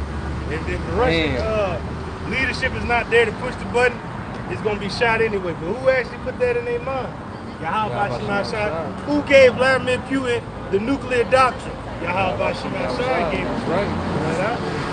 It says, and my sword shall devour flesh. The Lord's sword he's gonna bring out is gonna be that laser. It's gonna devour a lot of flesh, bro. Say he's gonna be beating people to powder. Powder. God damn. It's gonna be, man, it's gonna be crazy. The Lord gonna do away with a lot of people in one instance, which is the armies of the world, said innumerable multitude, which is dust, the smell of smoke. And when I saw this, I was afraid. Who wouldn't be afraid? Right. The Lord's gonna come with world-ending power, man. The Death Star, you know, a horrible star. The Lord's gonna send out. You gonna see a flash of light. That's gonna be the last thing you ever see. Then you got that in Zechariah 14. While they stand upon their feet, eyes gonna melt out, tongue gonna burn away. But bones is gonna be just there, and you gonna be dead. That's their kind of scripture. Yep. No, and it says, and that with the blood of the slain Man. and of the captives, Man. from the beginning of revenges upon the enemy. Man, upon the enemy, the revenges. It said the captives with the prey. It says, and with the captives from the beginning of revenges upon the enemy. It said the slain and the captives. Right? So the slain is going to be his enemies. Captives going to be Jake, but he's going to wipe them out too, because they didn't believe in him. And then unto the revenges, unto those all that hate him, Lord going to get everybody that he don't like back. Everybody that didn't give a damn about him, his ways, his name, his son, his men, you going to get got by the Creator. He's going to destroy you. And you're going to know that he's a God of war. You know, in verse 43, it says, rejoice, O ye nations. So rejoice, because this is for a reason. This all had to happen. World War I came and went. World War II came and went. World War III is going to come and vanquish out of the earth the enemy and the ungodly. The Lord is going to establish a new order. With his people, for he will avenge the blood of his servants. There it is. The Lord is going to avenge the blood of his people, of his servants. That's the only way to make this place clean again. Is by the blood of him who shed it first being shed. And will render vengeance to his adversaries. And will render vengeance to the adversaries of our nation. The enemies of our people, he gonna render unto you your just deserts. And will be merciful unto his land. Lord gonna be merciful to the land. He's gonna nuke it and destroy it, but he's gonna have it be replenished. That's right. And his people. And his people, he's gonna have mercy on them as well. 2/3 are gonna be judged. 1/3 is going to be saved. Israel is going to be established as the top nation on the earth. Raja Allah. And everybody going to bend the fucking knee. And it's going to be a new world. It's going to be a true world order. True world order. Right. or like niggas like to say, true world order. Yeah, because, you know, the real Jews is going to be at the top, nigga. With the rest of their brethren, we going to reign. We going to show you what it is. Got a quick preview. Now I'm back in what you just said, bro. This is Isaiah 60, beginning at verse 14. It says, the sons also of them that afflicted thee shall come bending unto thee. This was going to happen after the war. After we destroy the weapons, after everybody's conquered and subdued, after every knee is bent and bowed down, you gonna build up the kingdom. That's right. You're gonna be under captivity unto a people of spiritual power. We already stronger than you on this physical tip. How much more when we are indestructible and unstoppable? That's right. You know? But what if they resist? That That's is why why we're we're here. here, To keep them from resisting. To show them how wrong they are. How pointless it is. That they could be a part of something bigger. Or die. That's it. Shalom, man. Yabashon Shabrakatah. Shalom. They gonna bend the knee because they were like, on that Odyssey shit, like, man, Odyssey took down 1,000 niggas. I'm good. We gonna want you to fight. Yeah, we gonna want you. Yeah. We can put that spiritual power Like, to use. it, man. That's all y'all got, man. Come on, man. I gotta kill one of y'all. Yeah. Make an example. Yeah, somebody come close. And you gonna ask him a dumbass question. What color is my underwear and some shit? Slap his ass. You like, hey, wrong answer. You gonna disintegrate his ass. Oh shit, man. All I need you to do is answer this one question. That's it. What is the weight of it? You ain't got it? Yeah, yes, sir, Now you gotta die. Now you gotta die. What color is that brother's kicks, man? The kingdom kicks. I don't know. Emerald. Man, nigga, who taught you emerald? I don't know.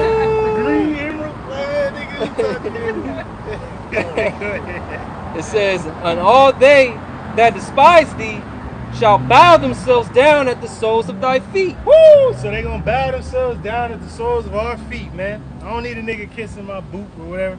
Nah. Bow your ass down and get to work. That's what it means to be blessed. That's as Apostle R brings out. So our people truly are gonna be blessed. We're gonna be blessed when we have somebody bowing down to you, showing you obeisance. That's it.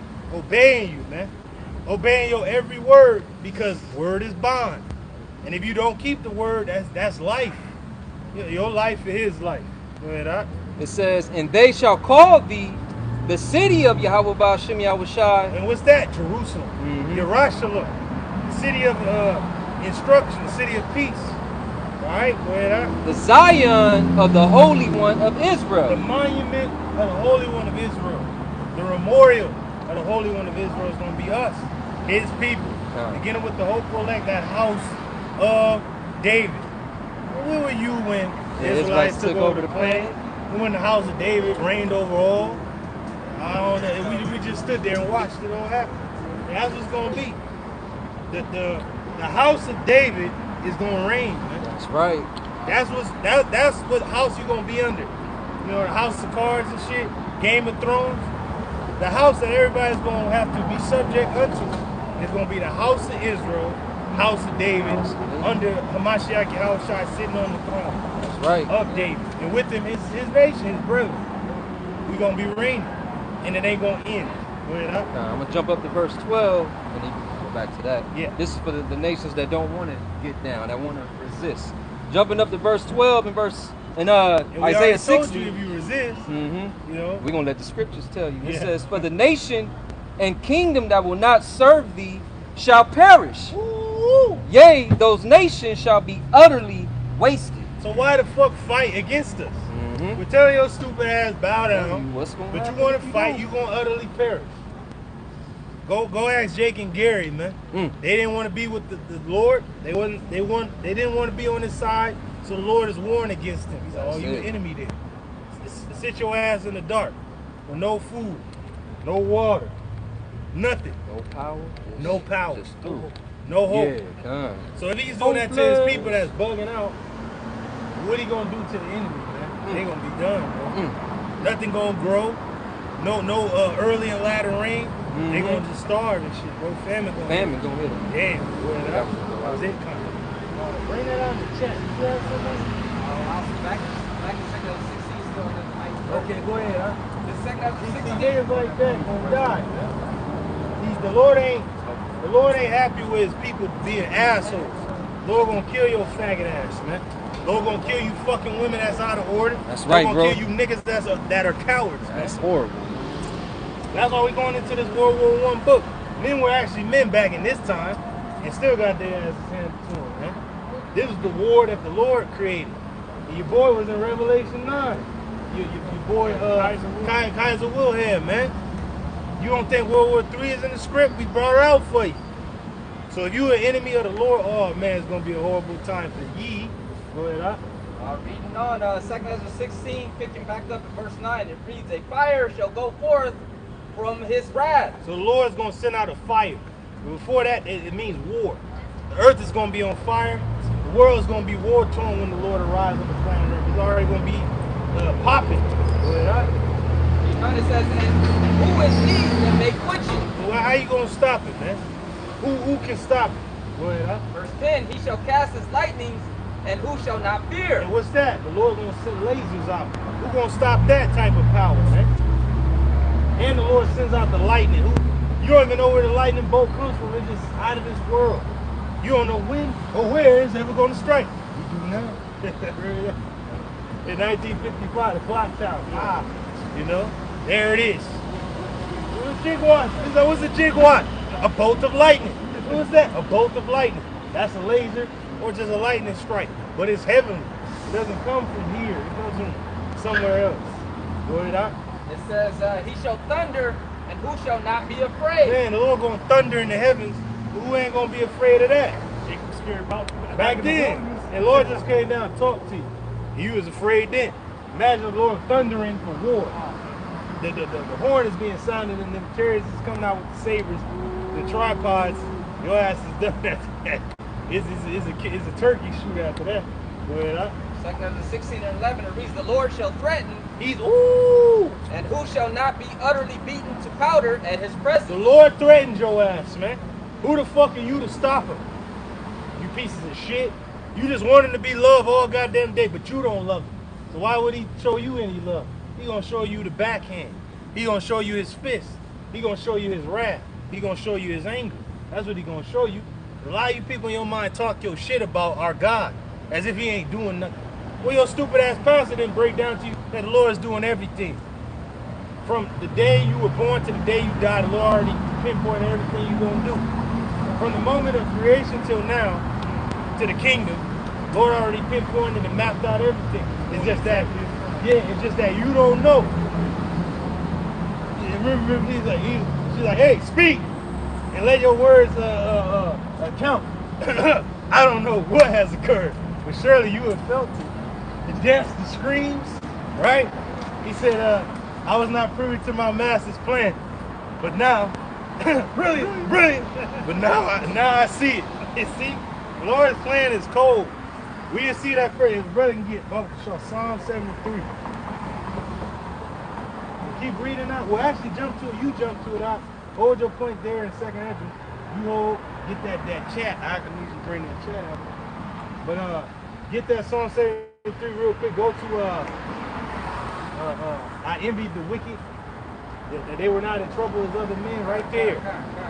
Cause you would think, well, being bad gets you everything. No, it don't. It gets you fucking a goddamn consolation prize.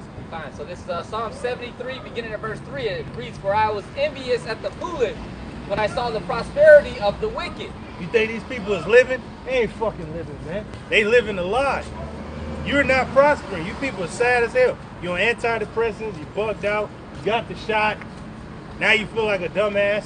Your government ain't shit. They traffic children, they kill people. You ain't done a goddamn thing. So you people are fucking miserable as hell. We at least have a future. We have the light at the end of the tunnel. We have hope.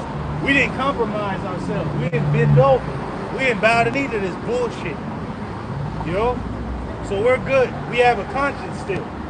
We have a clear conscience. We have peace. Go ahead up.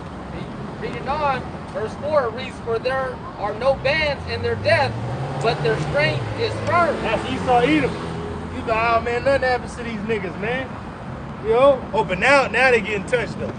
But before, Esau was untouchable, this nigga, man.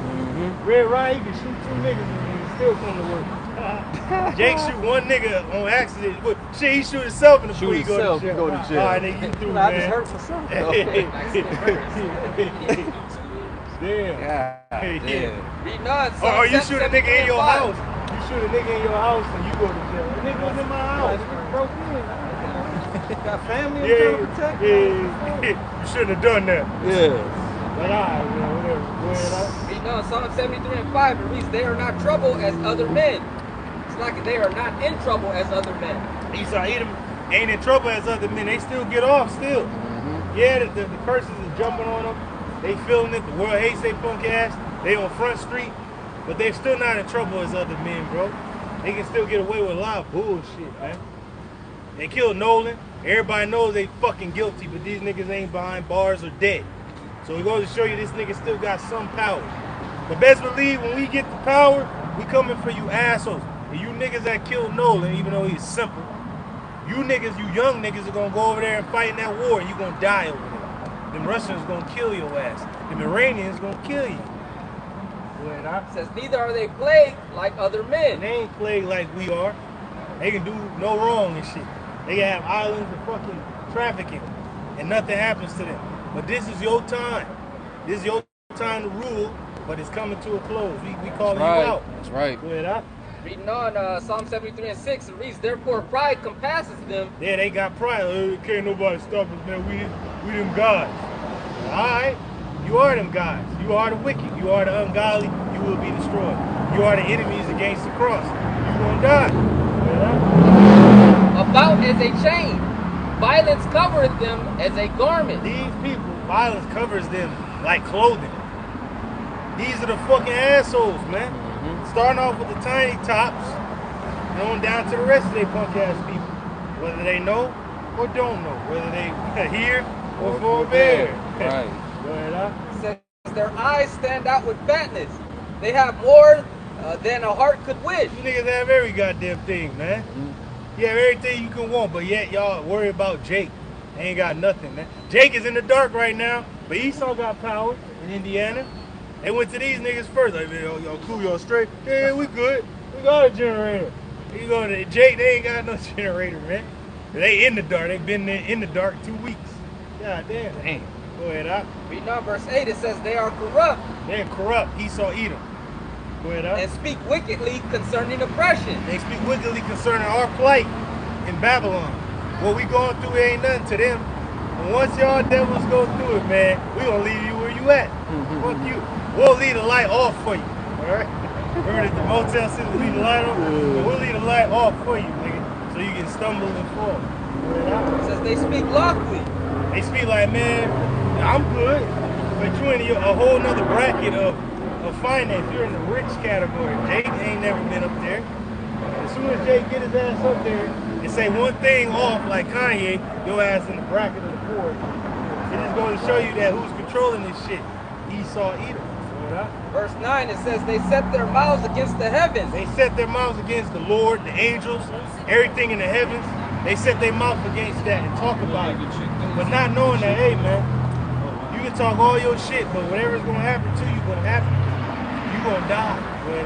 And their tongue walketh through the earth. All their policies, paperwork, the way of the world, the way they see the world is all throughout the earth. Debauchery, women doing no wrong, being a fucking harlot, a sodomite, being a damn mo, doing satanic rituals and shit on the world stage. FIFA, all this bullshit. It's like they're walking through the earth, telling everybody what they're supposed to do, policing the earth. Go ahead, huh? That was it. I bring that out in the chat. Now we gotta ask the chat, demon out. We're in World War III. Now we in the early stages of it, but we're not yet in a conflict where the world is at war like that. But it is a world war. And it expounds on it. It says, I asked the chat GPT, are we in World War III? It says, not officially, no, but the world is in a much more dangerous position than it was a few years ago. Dangerous. It's in a dangerous position. Right? Did you read the part where it went into the house in the Lord? Nah, you would have to jump down. I know how this president get over here. Yeah. Get to that point.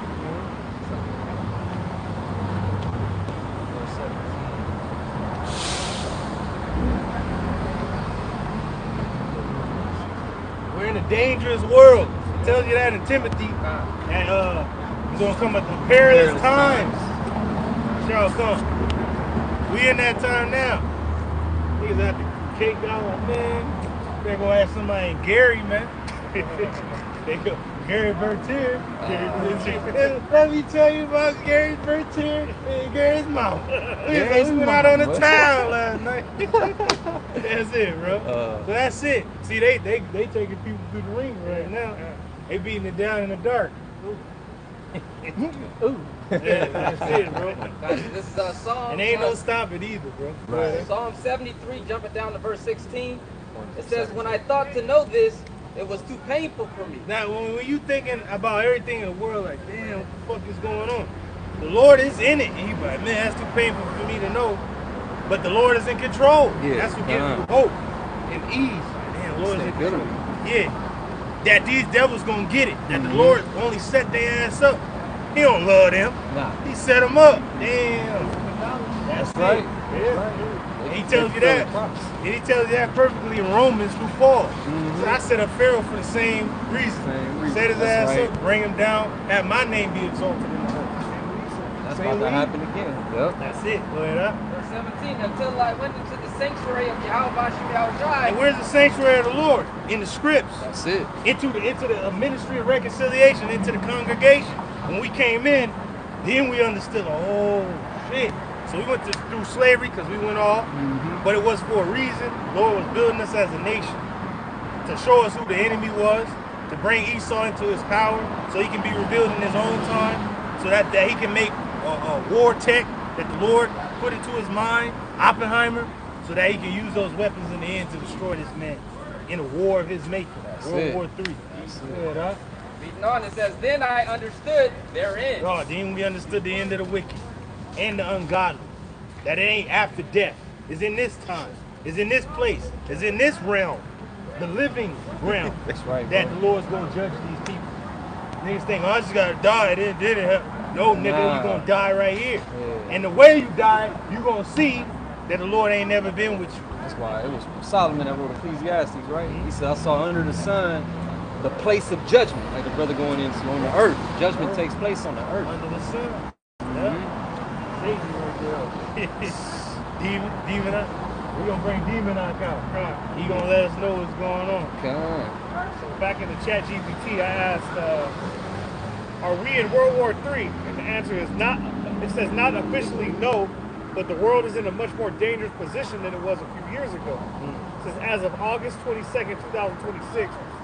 That's spiritual, man. You said dangerous position. Hey, remember your boy Roxos? He told us Spartan, you speak of dangerous things. He said, hey, we live in dangerous times. That's what we at. We live in dangerous times, so we gotta speak of dangerous things. Go ahead, It says as of August 22nd, 2026, I would describe the situation as multiple major conflicts with increasing connections between them, rather than a conventional World War III. It's connections between them. You think they fighting different wars and fucking proxy wars? It's all interconnected. It's all gonna lead into one war, because hostilities imminent. Peace talks useless. It says the biggest pieces on the board right now are the United States and Israel are at war with Iran. Woo! And Iran is connected to who? Russia. That's at war with Ukraine. It says this is a direct interstate war, not merely a proxy conflict. See? The conflict has been ongoing since February, and the ceasefire has broken down. The next point, it says Russia and Ukraine remain at war now more than 4 years since the full-scale invasion. Next bullet point, Russia is providing military support to Iran, including drone components and other military material. There it is. So they're providing them material for this war.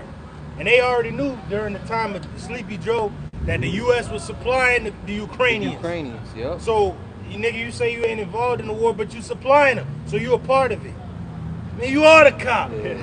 That made NATO and EU upset. They wasn't with that. Because they're like, we next to right Russia next, and Ukraine, and you doing what you're doing. And they gonna come for us. Yeah. The next point, it says China and Taiwan remains a major potential flashpoint with the possibility of U.S. involvement. Next point, Russia and NATO confrontation remains another potential escalation point. Analysts consider a direct Russia-NATO clash one of the high-impact contingencies that could transform the current situation dramatically. Anything can happen. That's what Anything they're can saying. happen at any moment. Anything could make this war real. Can make this, oh, it ain't just them versus themselves. It's now them versus us and everybody else. Yeah. It's interconnected.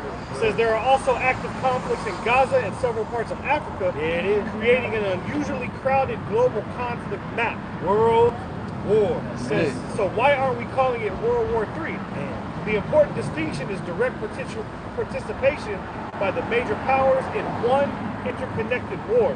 Man. World War III would generally mean something closer to the United States and NATO, Russia, China, and their major allies directly fighting one another across multiple theaters. It says we're not there yet. We're not there yet. Not there yet. We're almost there. Yeah. The one thing we waiting on is what? The MOTB. That's it. It says, but we're also no longer talking about completely isolated conflicts. The connections are becoming increasingly visible. Russia supporting Iran, for example, means developments in one war can affect another. The United States is also having to allocate military resources across multiple theaters.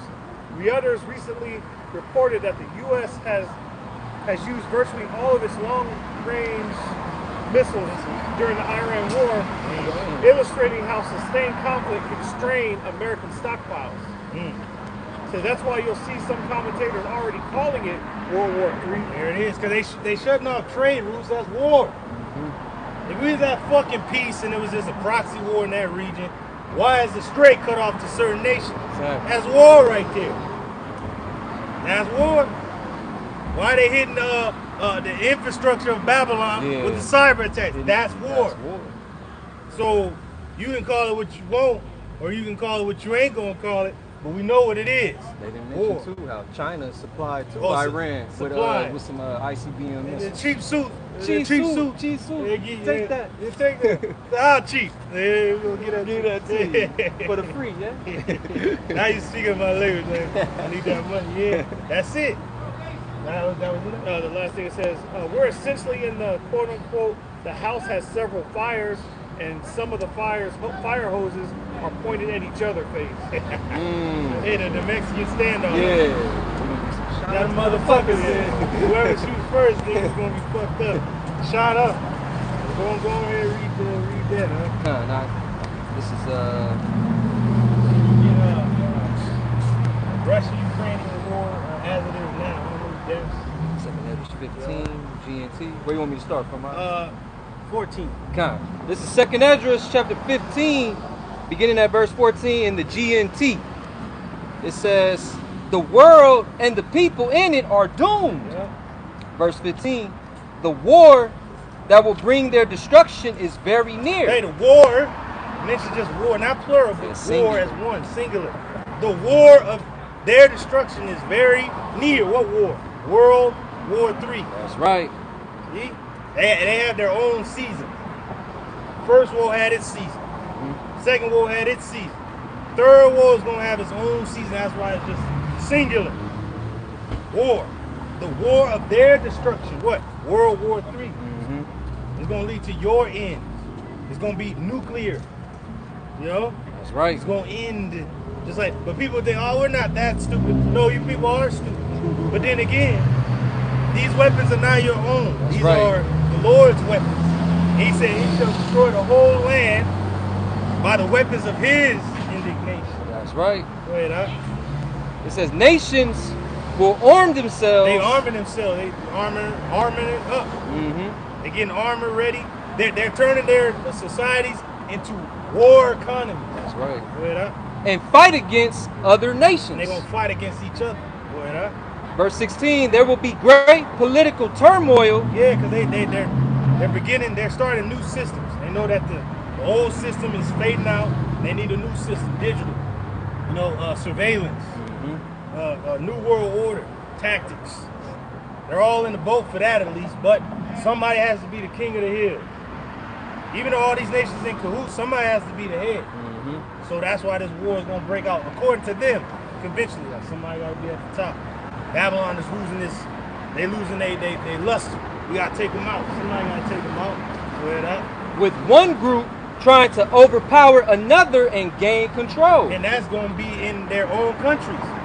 right now, the Ukraine and Russia thing is a civil war. That's going to spread across the seas. To Babylon, it's going to be a civil war over here too for political power. Then it's going to spread across the world. Some people going to not want to fight. Others going to have to fight. Others just going to be thrown into the fight. Go ahead, huh? While ignoring the legitimate government. People in darkness right now, but you sending aid to the rats. Right. Niggas is jumping in the ocean. Niggas is in the dark. You can't even help your own legitimate government, but you arming yourselves against other nations because war is coming. And you need to send more and more men into the turkey shoot. And you've had certain videos coming out lately of certain Babylon speaking of wanting to get violent toward the government because of the things you just said. Yeah, but that's all in the script. They should not regard their kings or princes, but the course of their action going to stand in their own power. But they're going to be ready for you. Yeah. How you going to fight a nigga in the dark? How you going to fight somebody with no fuel because you ain't got no food? Can't fight a nigga on empty stomach, man. Stupid motherfuckers, man. So they got you people right where they want you. You know, I'm gonna shoot everybody. Okay. You only got 2 hands, nigga. Right. Then how you gonna fight without eating? Or having fuel to fight? Like the bar, I wanna fight a nigga for 30 minutes. That's conditioning right there. Right. But you gotta condition your body to get to that point. You can't just, I'm just gonna do it. Nigga on the couch eating fucking hot Cheetos and shit. You know how much exertion it takes to try to submit somebody? And man, that's a lot of energy. Yeah. Right. More than what people probably realize. Go ahead, Doc. Verse 17, it says, there will no longer be free access to the cities. There it is. See those people in Gary, you didn't get your punk ass out, you through. Remember the one lady had to leave her car? She's like, well, this is a parking lot, look like a damn traffic jam. But she's like, we gotta leave our car here. There's no more fuel. We couldn't get any gas. Like, nigga, man, like, you can't think Jake is just stupid and didn't want to get out. Maybe they tried and the car broke down. Good. Damn, so Jake is done, man.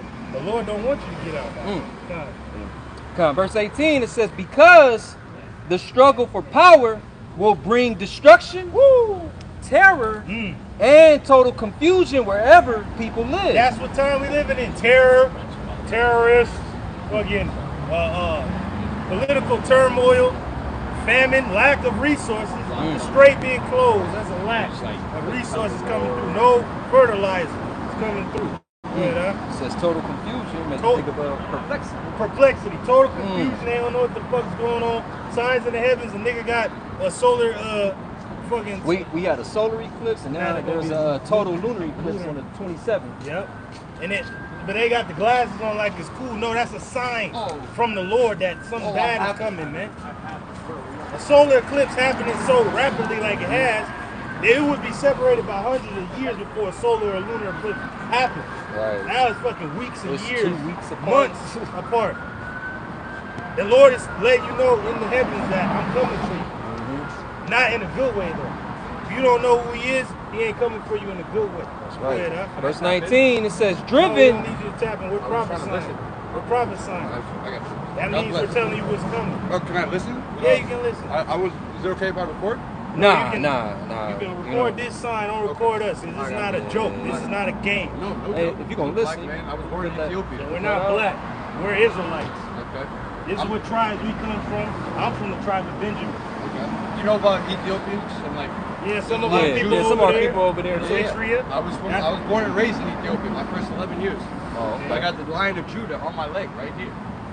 Okay. But what does that mean? You got to do what the Lord, the Lion of Judah, is saying. You ain't supposed to get no tattoos if you knew anything, bro, about the Bible. You would I know about them. You would know the law of the Lord. All right, what do you want me to? What do you test me? I think I know some things. It ain't about testing you. It's about, do you know what the hell is going on? See, the Lord is not playing with his people no more. Okay. We've been out here years, and our elders years on end to tell our people, get right, and don't smoke over here. You got to get rid of that. No, I said if you are, can you not, not do it that? over here with us. I got you. Now you got to remember, the wages of sin is death. And I'm going to tell you that. The wages of sin is death. You're sinning right now. If you don't stop, the Lord's going to kill you. That's why he has a draft coming for this nation. I will get drafted because I'm not an American. That doesn't mean anything. It's going to be a world war. Whatever fucking nation you fighting in, you're going to have to fight.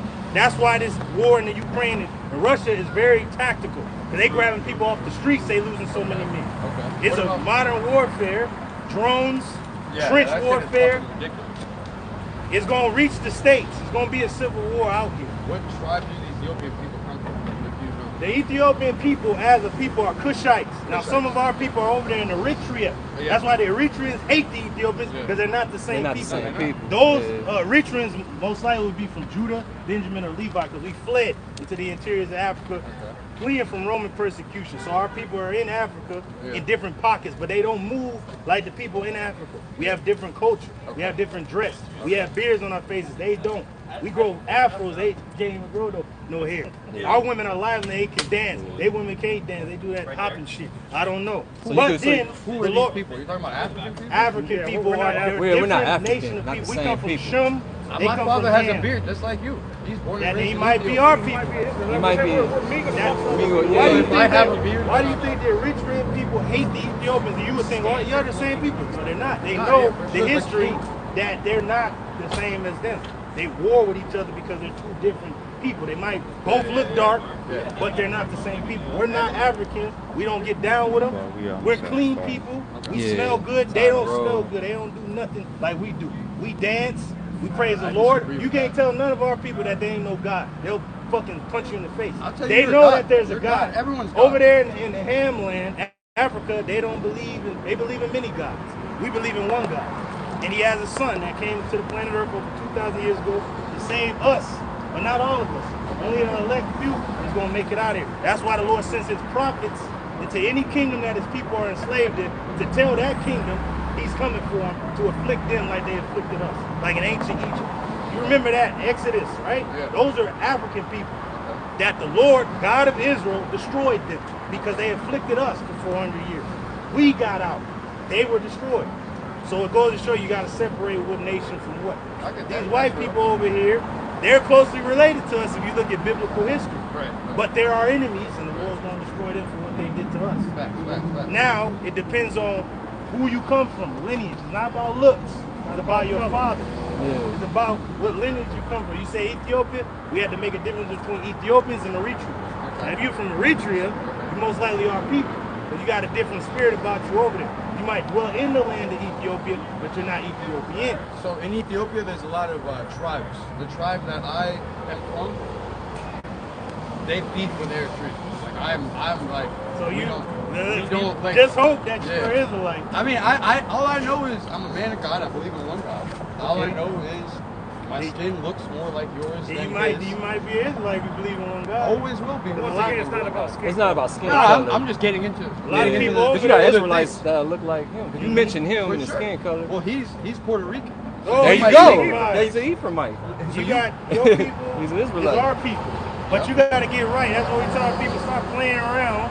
This is not a joke.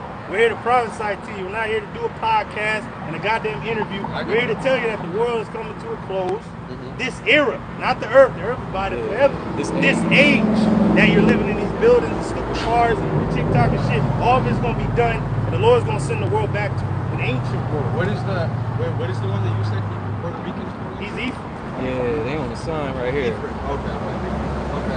You have Northern Kingdom of our brothers actually right Right there. there, speaking in Spanish. Speaking in Spanish.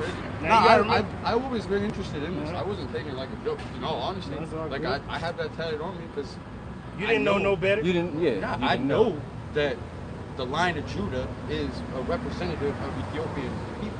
Like that's. No, he's not a representative. Our people was over there. They know where they King come. Solomon Yeah. was the son or the father of the person I'm named after. No, Emperor King Menelik. Solomon didn't Emperor have no Menelik. baby with the Queen of Sheba. He did. No, And he that's- had Hamite women Yeah. in his court, Yeah. but it's not He didn't- he particularly. didn't deal with I her, think though. that in my Don't history, think it. That's what the Bible the says. history This that is I the know, history. in the history that we, either way, it doesn't matter. I'm not It mad does at it. matter. It does No, matter. to Because don't me, lie it on does. our king. It's right here in the scriptures of who he married I and respect what wives he had. 700 wives of the tribes, Okay. 300 concubines from all So of the where did nations. I create the? Where was the? You're my probably body? more closely related to Genghis Khan than Solomon. Where- Genghis Khan had where many was that sons all really over from? the place. He's Jake. Why do Ethiopians literally believe that their first emperor was born by King Solomon? They remember the story of the Queen of Sheba going down there. But why is that false history versus yours? Because he didn't marry a woman that had multiple husbands. Yeah, husbands. I don't know though. None of us was there. You gotta remember that. We're all reading things that were written. We go by the text. we go by what I'm reading We the had- text as well. I know, but you're reading out of Well, another. yeah, you're reading out of another If it text. contradicts against the scriptures, All I then we know don't is deal all with it. scriptures have and will always be changed and be No, interpreted. that's where you fall off right there because only our Bible is telling you about all 3 world wars that happened. Sure. Your Ethiopian book has not prophesied 3 world wars. This has. I get you. This is over 2,000 years ago before I'm the not wars broke saying out. that it's It's not right possible there. that you have a book. But you think it's changed because you never read it. You don't know what the original language is in. It's in Hebrew, it's in the Greek. You don't know that. I actually just said, how do you know? I actually don't know. Because we Because of what's study written, I get and it, what but is I'm written, saying and I it don't goes know at the end of along the with day. the history. You go into secular history, it says the same thing, it's the same. But yeah, it was written hundreds of years, thousands of years before they wrote the history of what was going on. It was already pinpointed right here. Either way, I've learned something for that. I appreciate you for speaking. Now, if you are an Israelite, repent.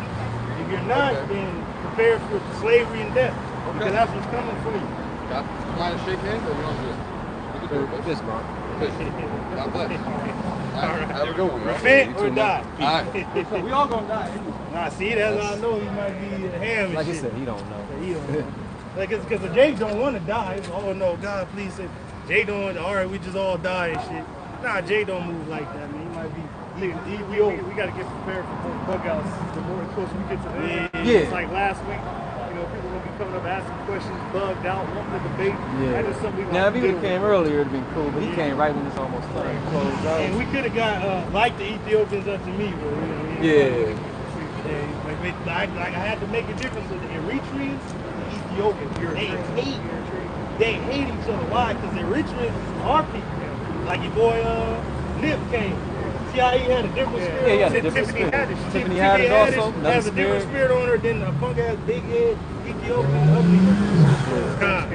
Shalom, Shalom. man. Shalom, brothers. We're gonna close out Lord's one. That was an edifying lesson. We're gonna face the east.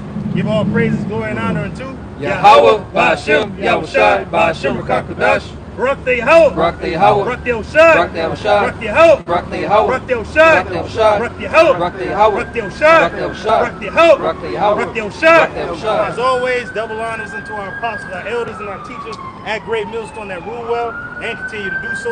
Salutations, peace, and blessings unto the hopeful elect, that house of David. With that, we say shalom.